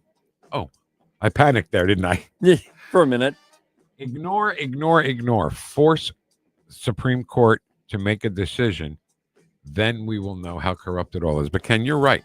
When the Supreme Court ruled against Joe Biden, he went and did it anyway. Yeah. But Trump does it. I mean, it's not even a dog whistle. It's not even covert. It's right in the open. No, it's the ultimate hypocrisy is what it is. And I think that, if it's good for one, it's good for the other. This whole thing with this dual justice system, this two-tiered justice system is incredible. Well, what are we going to do something about it? We got the presidency. We got the House. I know. That's what I'm saying. Is the Republicans need to say, all right, here's our plan. I don't know. Maybe they're working on it, Vic. I know it's just in its infancy. He's only been 100 days. Okay. A little over that. I don't know. Ken, Republicans don't do anything. Let's find out. I hope you're wrong. I really hope you're wrong. Me too. I hope I'm wrong. I really do. All right, shut up. Thank you so much for having the record player on at night. Listen to us this morning. Make sure you have the record player on at night. Jamie Oman's next, drinking martinis. We'll see you tomorrow. For 3 generations, one family has ruled the road in quality asphalt paving. Ruby's King of the Road Hot Mix Asphalt Paving. Family owned and operated. We're your leading authority for driveways, lanes, and parking areas. No project is too small or too large. We cater to both residential and commercial needs with unbeatable quality at just $38 per square yard plus labor. Call 636-295-9949. 636-295-9949. Ruby's King of the Road Hot Mix Asphalt Paving. You save when we pave. Public schools, like public libraries, should be free and open to all. Open enrollment allows parents to choose the school that's the best fit for their children. Maybe another school has a wider curriculum, is bigger or smaller. Maybe a kid is being bullied and would be more comfortable at another school. 75% of parents favor open enrollment. Open enrollment programs now exist in 43 states, and Missouri should join them. Our next-door neighbor, Kansas, has one of the strongest open enrollment policies in the nation. Kansas parents are trusted with choices and options, while Missouri parents must move out of their home to change public schools. And it's a trend. Nationwide, the percentage of students going to their chosen public school has steadily increased. Assigning kids to schools based on their zip code is the old way. Open enrollment is a better way. Learn more at showmeinstitute.org. The Show Me Minute has been brought to you by Show Me Institute and Show Me Opportunity. You want the best place to watch baseball or any sport and be able to enjoy premium cigars and whiskeys? Lit Cigar Lounge. Lit has so many events each month. You need to constantly check the Lit Cigar Lounge Facebook. You don't want to miss anything. Plus, you can order food from Napoli Brothers Pizza and Pasta, delivered within minutes right to your table.